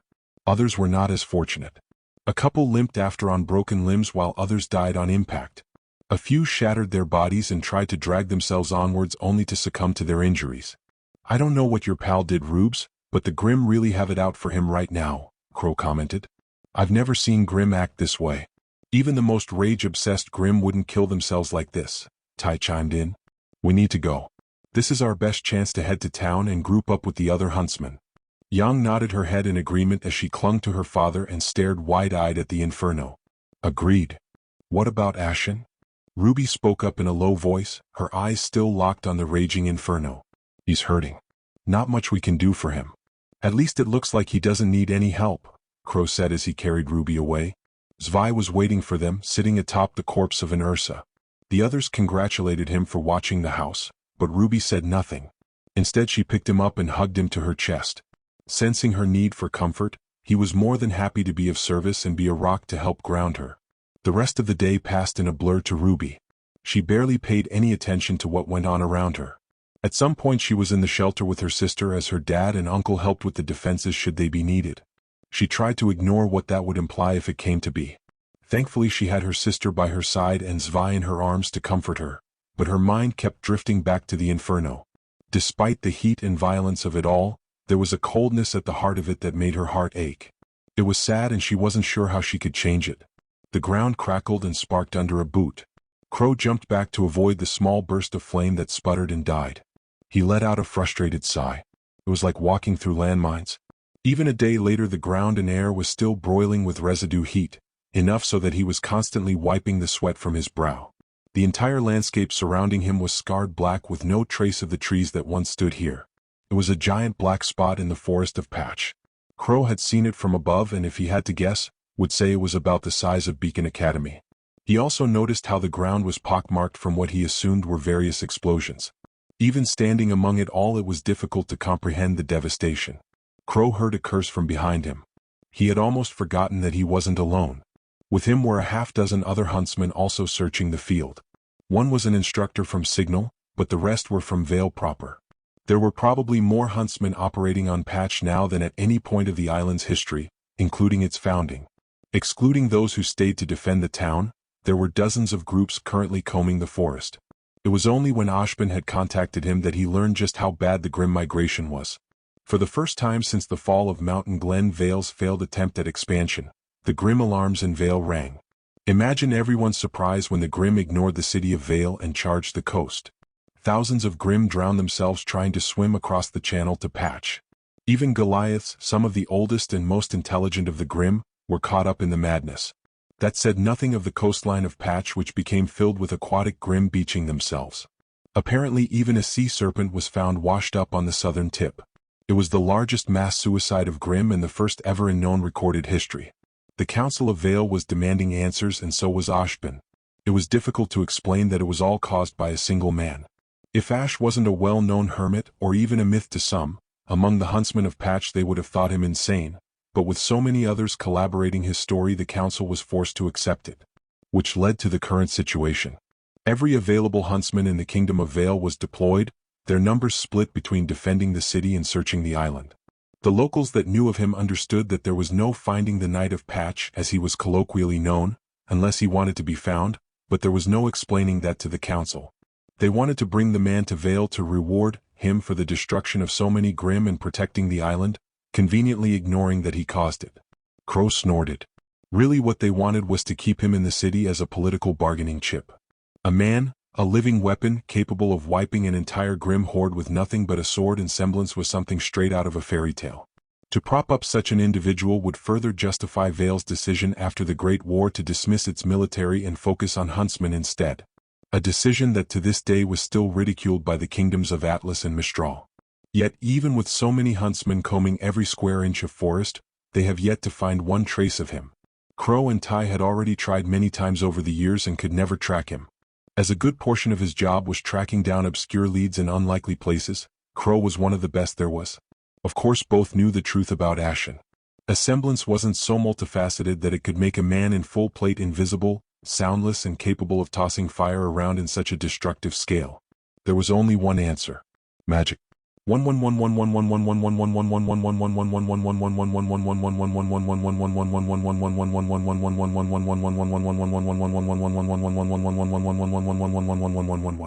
Crow had never believed in magic until Ashbin brought him into his cabal and his secret shadow war against the Queen of the Grim, Salem. Long ago magic was apparently once common only to have faded away into fairy tales. Now it seemed that one such fairy tale had stepped out into reality. Which was the reason behind Ashbin's own reasons for wanting to find him. The possibility of adding a magic user to their side would be a boon unlike any he had in years, centuries, when you remembered that Ashbin himself was immortal. They couldn't pass up anything that could help them in their war against Salem, especially since Salem would try to destroy any advantages before they could. He wiped away another layer of sweat off his forehead as his shoes clacked against the ground where it had been glassed from the extreme heat. Occasionally it cracked under Crow, shifting and throwing off his balance or resparking into a sputtering fire. Even with his aura actively working to protect him, he was going to have to replace his boots after this. Then there was the smell of ash that was going to cling to his clothes. He would take a drink, but the alcohol in his flask had long turned warm and there were few things he hated more than warm booze. Crow came to a spot in front of a crater, one of the larger ones that marred the blackened field. The bottom of which still glowed with smoldering embers, the heat even more intense than the surrounding area, and caused him to back away. As much as he would like to recruit Ash to their side, the man had made it clear long ago that he wasn't interested in much outside his hidey hole. After seeing the pure devastation he can cause, Crow really didn't want to be the one to push the issue. "Have you found anything yet, Crow?" Crow turned as a familiar blonde huntsman approached him. Nicholas Ark, he was a fellow schoolmate from his time at Beacon Academy. Standing over 6 feet tall with bright blonde hair and a neatly trimmed blonde beard, Nicholas cut an imposing figure in his leather armor. He carried his family heirloom, Crow Chamours, a simple sword with a sheath that transformed into a shield. Crow wouldn't say they were friends, but they had worked together on more than one occasion over the years. Last he heard, Nicholas had become quite the family man. He almost saluted him because he couldn't imagine raising 8 kids. His wife certainly deserved a medal. Nah, nothing to see here other than more smoldering rocks, Crow replied. Nicholas let out a breath of frustration. I don't know what the council expects us to find. There's no traces of anything here. Do we even know if this man is alive? We don't, Crow gestured to the scorched earth around them, but I wouldn't bet money against him considering what he's shown that he can do. Just who is this man? I've talked to others and they've said that this person has been known here for a while now, but no one's met him. I wish I could tell you, he said as he led Nicholas toward the others. Ash showed up here a few years ago and has been lurking by himself ever since. Ash? So you've managed to meet this elusive stranger? Crow chuckled. Nope. Ty is the only person who managed to speak with him. From what he shared, Ash came to Patch to retire because his old friends are buried here. I can understand that. And here I thought everyone went to Ansel to retire, Nicholas replied. Are you sure this man doesn't interact with anyone? Guy's a huge recluse and keeps to himself, Crow explained. Occasionally he's been heard fighting Grim that roamed too close to town or spotted shadowing one of Signal's training groups, but he never hangs around long enough for a conversation. And this man, a single man, caused all this. I'm still struggling to believe that we're only looking for a single man. Where did he even come from? I'm pretty sure we would have heard of him if came from one of the academies or villages. He came from the Badlands. Nicholas froze as he stared at Crow in disbelief. How much have you had to drink today? Not enough. He shook his near-full flask. Do you know how impossible what you're saying is? Entire squads get slaughtered within hours. The last time Atlas sent an expedition, it disappeared overnight. Trust me, I am well aware, but considering where we're standing, I'm starting to believe it. Nicholas opened his mouth but didn't have a counter. It was hard to argue against the point, especially with the devastation around them. Any further conversation was put on hold as the others approached them. A Signal staff member, Cyane, stepped forward with an outstretched scroll set to speaker mode. You two are going to want to hear this. Sure. What's going on? Crow spoke toward the scroll. Crow? Ty responded. I was just explaining to Cyane that everyone has checked in. Oh, what's the status? Anything worth reporting? That's just it, there's nothing to report. So, no one found our mysterious hermit. Crow wasn't surprised. He really doubted he perished against the Grim after that fire show and was certain he wouldn't be found unless he wanted to be. In a way he was glad. Last thing he wanted was for someone to inadvertently piss the guy off because they were too pushy. No, you're misunderstanding me, Crow. No one has found anything. No Ash or Grim, Ty emphasized. Hey, are you sure about that? Crow looked at the others who looked back at him with growing looks of disbelief. We have dozens of squads of huntsmen combing through the forest and there has yet to be a sighting of a single Grim. No one has seen as much as small Nevermore. That's impossible, Nicholas commented. Well, all of you are at ground zero. Have any of you encountered any lingering Grim? Ty waited for confirmation. Crow looked around at the others but everyone shook their heads. See, if you guys aren't encountering any stragglers then it must be because there are none left. Ash killed them all. I can't believe I'm saying this but Patch is currently Grim-free. There was dead silence as Ty's words settled amongst everyone. The others looked at their surroundings once more as the true gravity of what occurred settled on them. Crow said, "Screw it," and popped open his flask. He downed it all in one go. Chasing thin leads through the outskirts of Vale among near-isolated villages felt so much simpler. Between the council and Ashbin the coming days suddenly looked a lot more tiresome. As word of Ashen's achievement spread throughout Remnant he would gain a new moniker, the Demon of Patch. Ruby noticed how quiet it was as she walked through the forest. It was as if nature itself wanted to be as far away from Ashen as it could be. They had been allowed back home after the announcement that the Grim were all gone. Usually she would have been ecstatic and amazed by Ashen achieving such an accomplishment. Instead she was afraid for him. Her dad didn't want her to go see him as he still had to help with things around Patch and wouldn't be able to join her. It took a little begging and it was hard for him to argue against her with Patch's new Grim-free status and with there still being a lot of huntsmen combing through the woods. Yang wanted to come with her and Ruby had to convince her otherwise. She had to see Ashen alone. He was still very protective of his secrets and she wasn't going to risk them. Not when she was trying to help him. Ruby stood on the cliff and stared at the forest. She could see the black scar Ashen carved into the trees and from it a thin trail that led back to the camp. Thankfully her Uncle Crow was the one who searched around his campsite, so none of the other huntsmen had come to snoop around. The campsite was empty, but that wasn't a surprise to her. She did her best to look around to make sure no one was watching and approached the cliff face. It had been a while since she last saw him use it, but she still vaguely remembered the area the hidden door was. Ruby pushed her aura to her hand and hit the wall. The illusion that felt so real faded away and revealed the tunnel to the hidden shrine and tomb within. She found Ashen slumped against the wall within spitting distance of the entrance. He looked exhausted, defeated. Never had Ruby seen him like this, and she hated it. Ashen was her knight, her hero, not this. His helmet turned towards her, but he did not greet or say anything to her. Ruby opened her mouth, but her words failed her. She didn't know what she could say to him or how to explain the feelings that had been bothering her. Instead, Ruby decided that she would let action speak for her. Ruby kneeled by Ashen and hugged him. She could feel the heat from the flame he carried inside him, but it lacked that special warmth she found so comforting. After a moment, Ruby felt Ashen wrap his arms around her and squeeze her tight against himself. No words were exchanged between the two, and there didn't need to be. Ruby would stay by his side as long as he needed. She wanted him to know that despite whatever he was feeling, she was here because of him. Even if the world forgot him, he still mattered, even if just to the little girl he saved and took under his wing. That meant something. No matter what may come, Ashen will always be her knight. Her hero. Chapter 14. Disturbance.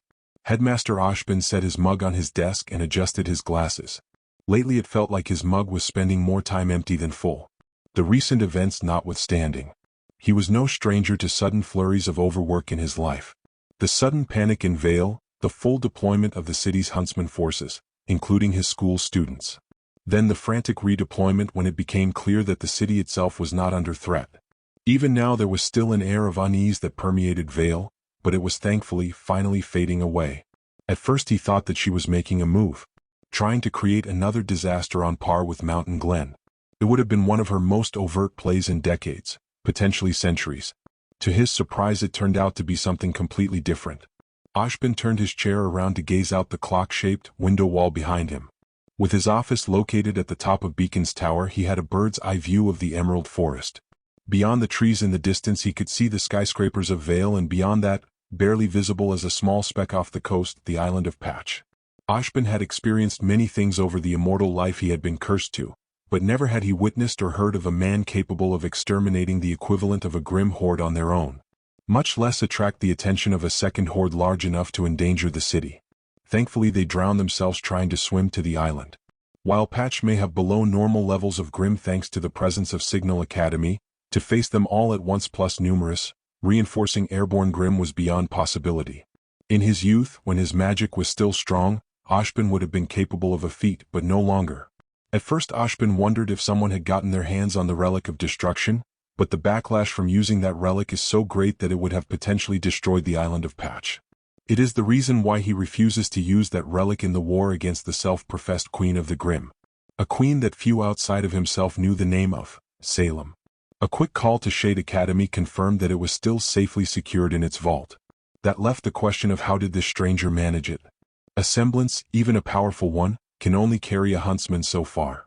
There were also the previous investigations he had done on this mysterious stranger on behalf of Crow. This, Ash, who had inserted himself into the life of Crow's youngest niece. An anomaly that has grown beyond his initial theories. A jaded, old huntsman trying to recuse himself from the outer world was not unheard of, though rare, solely due to how few survived long enough to become like so. Now no longer. Suddenly, Ashbin had to start considering ideas he had long deemed impossible. The possibility of another magic user on Remnant.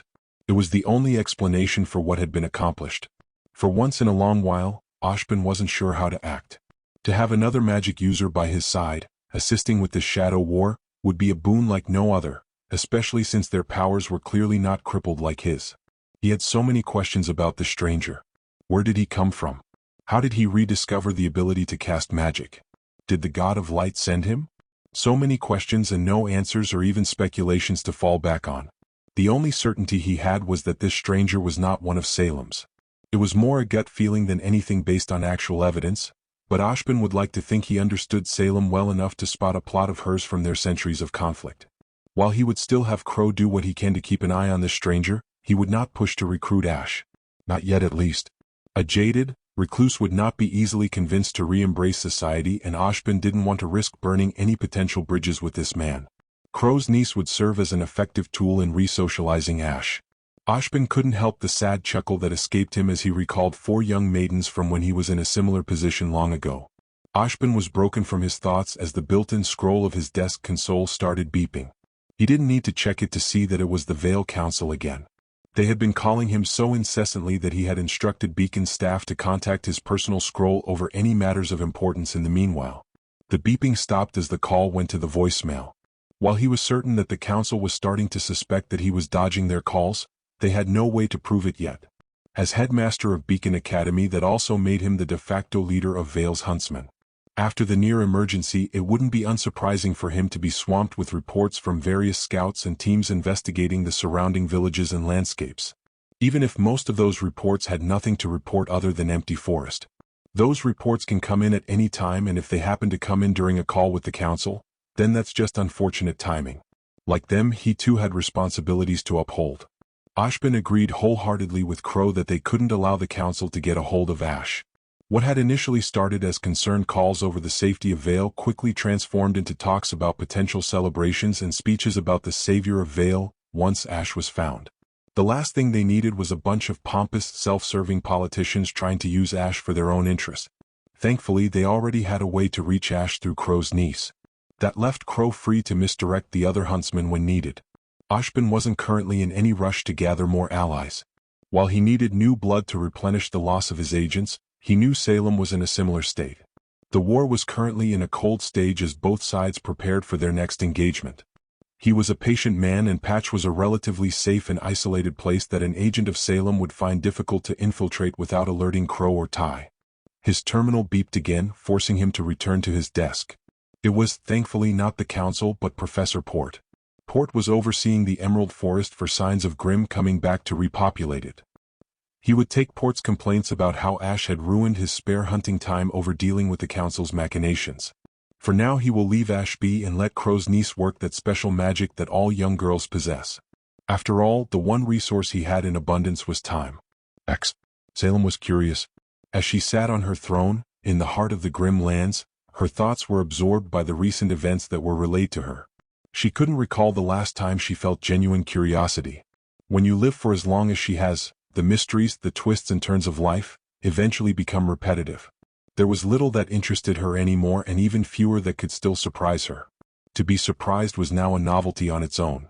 What made it even better was that from her speculation it was becoming clear that this had nothing to do with her war against Ozma or Ashbin as he tried to disguise himself these days. Ashbin had long abandoned overt action against her, and she was more than willing to play along. It made beating him at his own game all the more sweeter. Even if Ashbin decided to abandon his current tactics from their centuries of warfare, not once had he discovered a way to wrestle control of the Grimm away from her. She glanced at her pale white palm, pure black veins standing out in sharp contrast.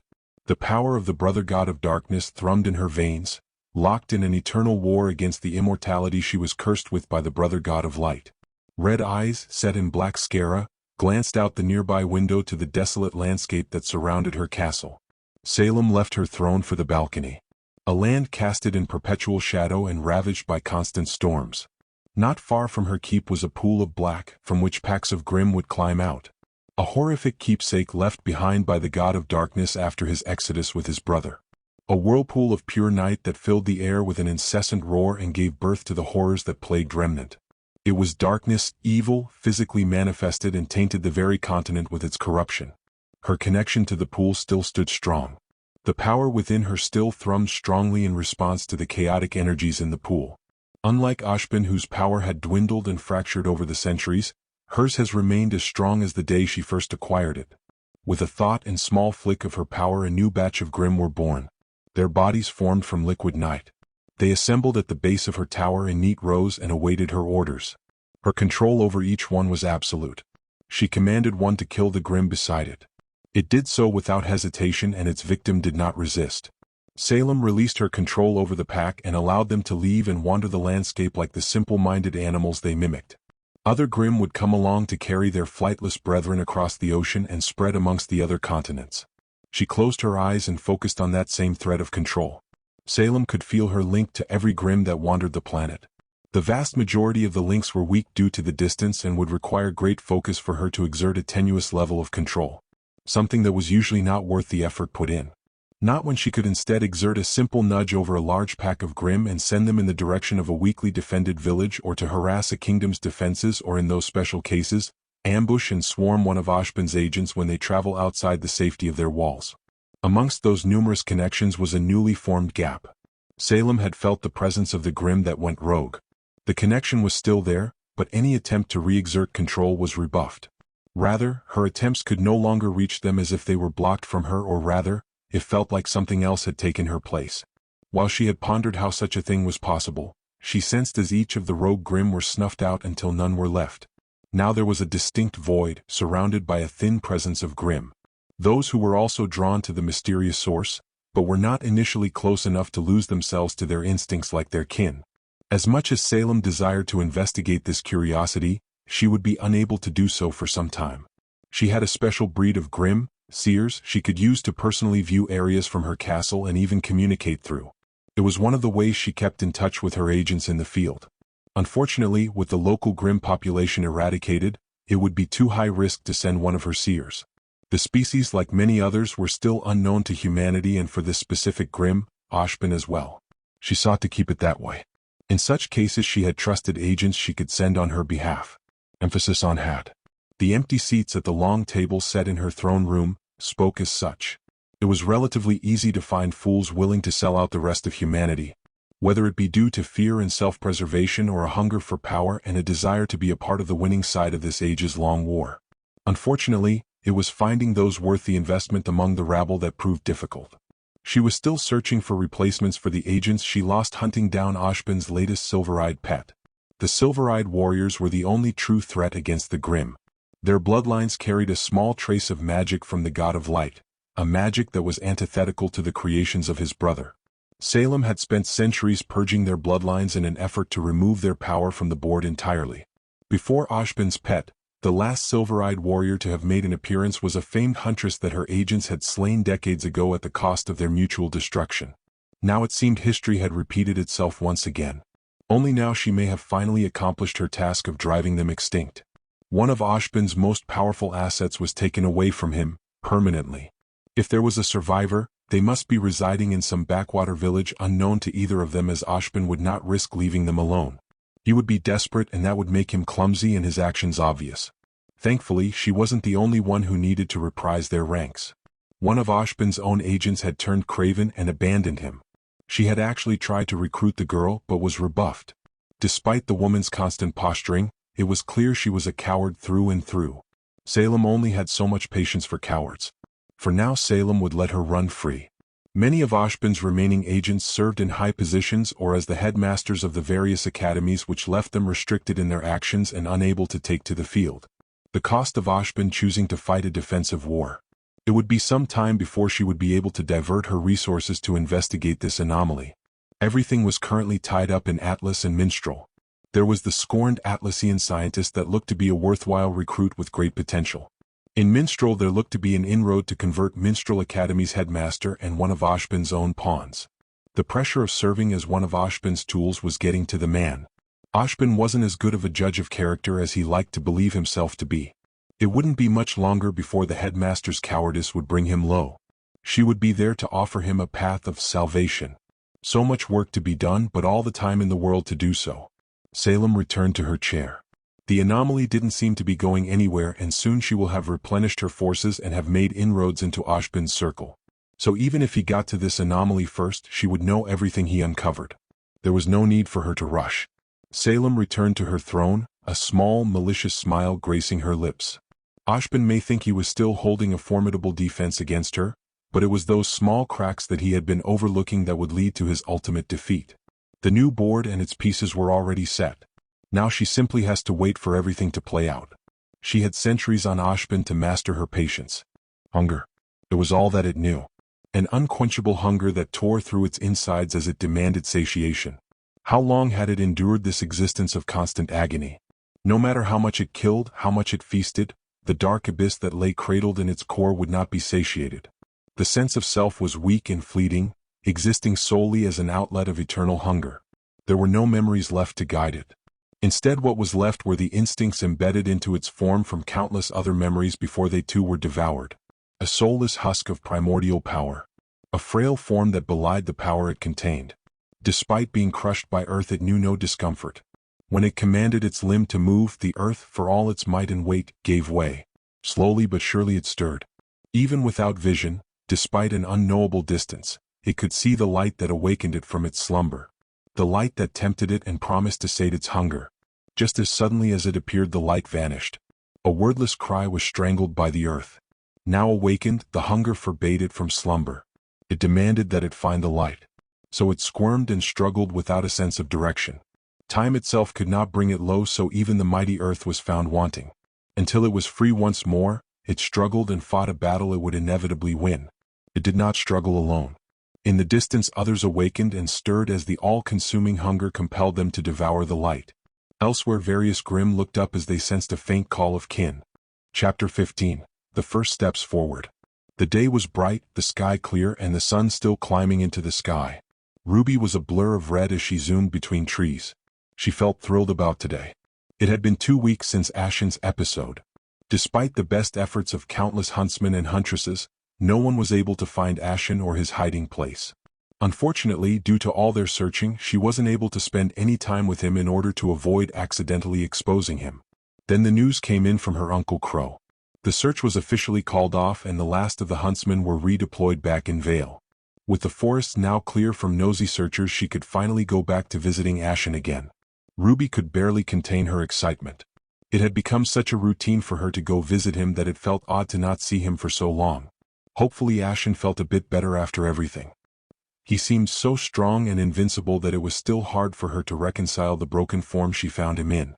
That day she caught a glimpse of the trauma Ashen carried with him and just how great it was. She learned just how great the price of being a hero could be, and she couldn't lie to herself. It was imposing. Despite that, Ruby had no intention of giving up on her dream. She would make her mother proud. She would make Ashen proud. The cliffs came into view and Ruby gave a quick greeting to her mother's tombstone before zipping down the cliffside. Ashen was waiting for her at his campsite. It would be difficult for someone unfamiliar to notice, but Ruby could tell that Ashen was a bit more relaxed. He sat upright, but now there was a slight relaxedness to his posture. A small but significant change as the weight Ashen carried eased its burden.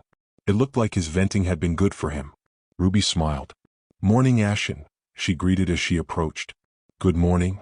Ashen nodded. "I trust that things have finally settled down if you are able to come here." "Yep. My dad and uncle have said that all the other huntsmen have been called back. Technically the teachers from Signal are supposed to keep an eye out for you, but Dad says they all know how you don't want to be bothered, so you don't have to worry about them." "That is fortunate to hear." Ashen hummed in thought. "I was considering whether I should go out for a walk around the island. See the state of things after the mess I caused. Would you like to join me?" he asked. Ruby's eyes sparkled as she nodded vigorously. "Yes. Shall we?" Ashen gestured for Ruby to follow as he headed into the forest. Ruby zipped over so she was walking beside him. She practically bounced with each step she took. Ruby couldn't resist a glance towards his hand. Her own itched, but she resisted. She was older and would soon become a huntress, so she had to start acting more grown-up. The sounds of the forest surrounded them as they walked in silence. "Have you ventured into the forest before?" Ashen asked, breaking the silence. "Only around home. This is the furthest I've ever been out here," Ruby replied. "Usually the Grimm makes it too dangerous for Dad to bring me or my sister this far out. My dad told me that Signal sometimes sends classes out here for training." "I have encountered a few during my strolls," he commented. "Your father has led a few of them himself. Well, he is a teacher. One of the best at Signal." Ruby couldn't keep the pride out of her voice as she puffed out her chest. "He is skilled from what I have observed, though I do not believe he will have much to teach in the forest for some time." Ruby giggled, her eyes twinkling like stars as she stared at Ashen. "I still can't believe you cleared the Grimm out of Patch. It's like something out of a legend." She squealed and hopped in place. "That makes you a legend. I can't believe I'm going to learn from a legend. This is so cool." Ashen chuckled at her exuberance. He wouldn't deny that she was adorable. It was a much-needed breath of fresh air. While there may not be a threat of Grimm, there are still many things to be aware of in the forest. "Like what?" Ruby asked. Ashen put his hand in front of her to stop her while his other came up to his face in the sign of silence. He pointed forward to some bushes. At first there was nothing. When Ruby was about to ask what they were waiting for, the bushes started to rustle. A small brown rabbit hopped out. Ruby couldn't suppress her "ah" at the cute sight. It stood up on its hind legs as its nose twitched nervously. She waved at the cute bunny before it bolted back into the bushes, much to her disappointment. "Not all things are threats to be wary of," Ashen commented before leading Ruby further into the forest. He pointed out various signs and tracks of wildlife. It wasn't all for show. Ashen taught her many things about the forest. Things she would have to study if she wanted to survive in a forest on her own. Huntsmen and huntresses spent a lot of time in the wilds outside the kingdom's walls, so it made sense that they would have to know how to survive in the wilds. Ruby absorbed every word of his like a sponge. He laid down the groundwork for future lessons and skills he would train her in. Skills that she would carry with her and help her as a huntress. Tracking was her favorite. She couldn't wait for the day she could look at a spot of land like Ashen and be able to read a story of the animals that passed through. Even the Grimm were no exception to this, so she would be able to track down packs of dangerous or unique ones. Hunting, on the other hand, she was not looking forward to. All Ruby could think about was that cute little rabbit. Regardless, she listened to every bit of knowledge Ashen gave out, even though she knew she wouldn't remember half of it by day's end. She was enjoying herself too much to care. Never before had she been so deep in the forest despite living her whole life on the island. Even on a small island like Patch, the threat of the Grimm could not be underestimated. The most desolate areas of the world still had Grimm living there. For Patch to be Grimm-free, even if it was temporary, was an event only dream of. A true miracle, or better yet, a future legend crafted in real time. The thought that she was currently experiencing Vale's, no, Remnant's next legend filled Ruby with excitement. Even with the growing protests of her legs from the passing hours, Ruby felt undaunted with their exploration. Rather, her exploration, as Ashen had already experienced all of this, but it was still nice to have someone to share the experience with.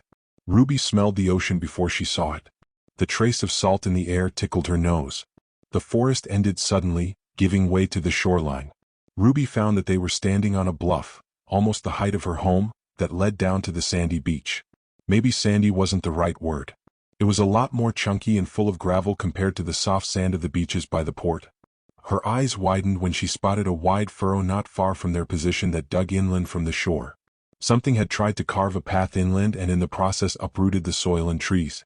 Trees were shattered and knocked over in a cone of devastation. Ruby approached the ruined landscape as Ashen followed behind her. "Watch your step," Ashen warned as he put a hand on her shoulder to stop her. "The soil here is still unstable and prone to shifting. There are many patches of unstable land along the coast now." She nodded before she followed the trail of destruction. To her surprise, the trail of damage didn't go very far inland before it abruptly ended. "It was some sort of large serpent from the sea," Ashen explained. "Like many other Grimm from the sea, it beached itself in its efforts to join its brethren inland. Much of the distance it managed was more due to its size than anything else. I found it stranded here before I put it out of its misery." Ruby struggled to imagine a Grimm so big. Even the largest Beowulfs and Ursas seemed tiny in comparison.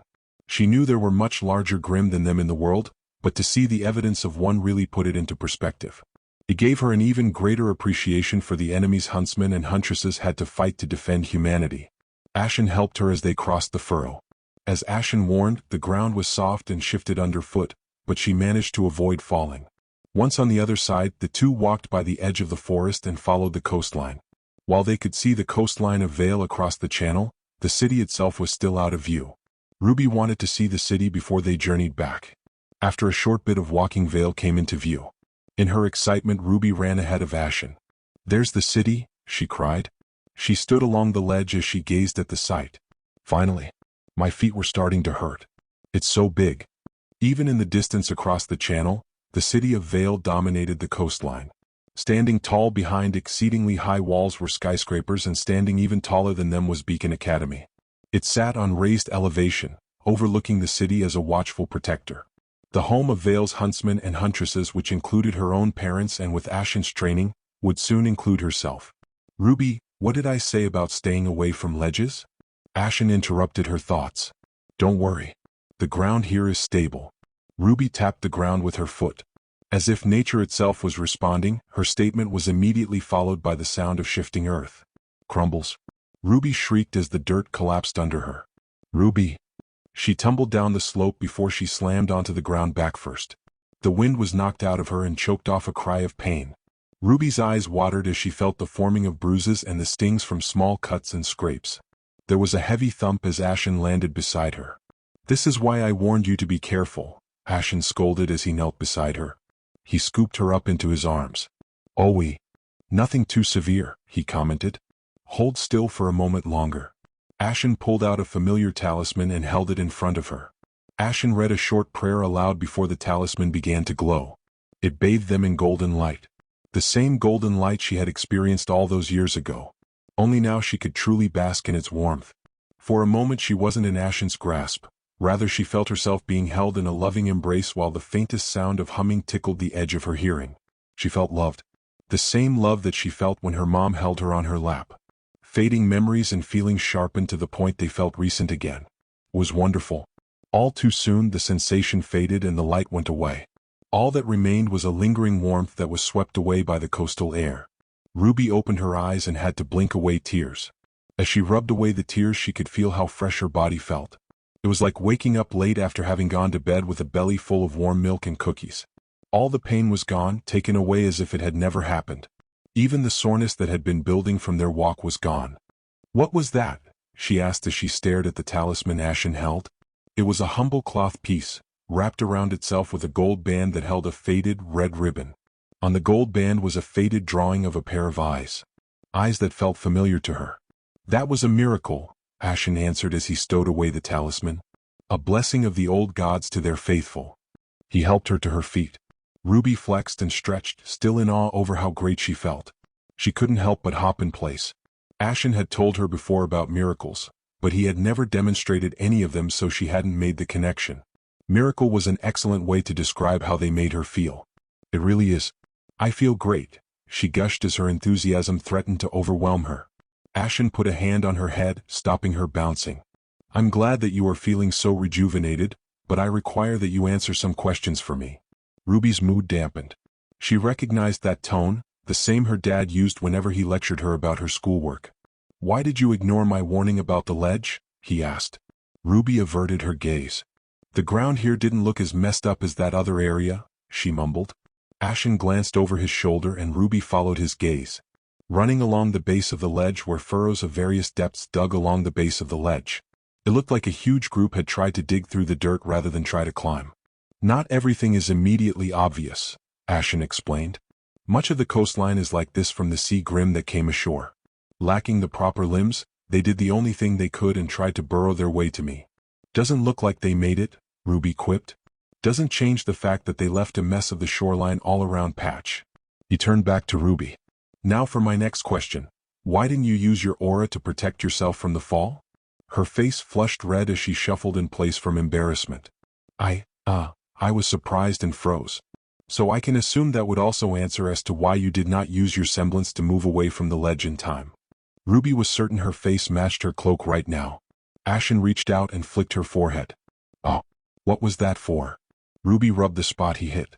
"It was performative as it didn't actually hurt, but it was the principle of the matter. A lesson to embed in your head early. Surprise is no excuse," he lectured. "If you wish to become a hero, then even when you are caught off guard you must be ready to act at all times. A split second of hesitation will be the difference between life and death. For you, that moment was an instant. For me, it would have been an eternity for me to plan and react. Do you understand?" "I got it." She nodded. "Good. That will be one of the instincts we will hone with your training." Ashen gestured for her to follow. They continued their walk along the waterline. Ruby was tempted to splash in the lapping waves, but didn't want to get her socks wet. "There is something I need to have a better understanding of. How exactly does your aura work?" "I'm not really sure," Ruby admitted. "I know it's made up of our souls and gives us power and super strength and protects us, but I don't know all the details. I am more curious about how the shield works. How easily can you call upon it?" "I kinda have to think about it. Like I can ready it if I focus or think I might get hurt. My dad says that signal will help me better use it. Huntsmen have their auras up almost all the time. Dad said signal will train me to use it, subconsciously? Subconsciously? Yeah, subconsciously. I'll have my aura up all the time. It'll be like breathing." At least that's what my dad said. Hmm. Not an absolute shield, but one that is most advantageous. The soul art's capabilities are forever remarkable, Ashen commented. Do you have aura? Ruby asked. I have many abilities and shields I can manifest, but nothing like yours. I may need to experiment and see if I can uncover the secret your ancestors developed. It would be an interesting experiment to practice with. So there are skills even you don't know, Ruby teased. If you want, once I get aura down, I can train you on how to use your own. She stood up straight, raising herself on her toes, as she mimicked the tone of a serious educator based on one of the teachers she's had. Ashen reached over and ruffled her hair. Ruby giggled. I will make sure to inform you if I require the aid. He turned his focus to the city across the water. It is a marvelous city. Yep. It's home to the best huntsman academy in the world, and it's better than the other kingdoms. Truly? Pray tell me what makes Vale the pinnacle of the 4 kingdoms. Well, first off, it's not as cold as Atlas. And it's not as hot as Vacuo. What about Mistral? Ashen couldn't keep the smile from his voice. Well, they're boring, so they don't really count. Ashen chuckled. Truly, Vale's claims allow it to stand above all others. Yep. Aren't we lucky to be living in the bestest of all the kingdoms? Ruby's smile was full of mischief as she added a bounce to her steps. That I am, Ashen said quietly. He stopped and stared across the channel at the city. What he could see of the buildings that peaked above the defenses, their architecture foreign to him, but the large walls felt familiar. Despite everything humanity endured. A reminder he needed more than once to validate that it was worth it in the end. Well then, I believe we have explored long enough. Are you ready to begin the journey home? Ruby blinked at him in surprise. She opened her mouth but froze. He watched in amusement as it dawned on her that now she had to repeat the walk back. He chuckled. What is the matter? I thought you said you felt refreshed. Ruby pouted. Fine. Let's head back.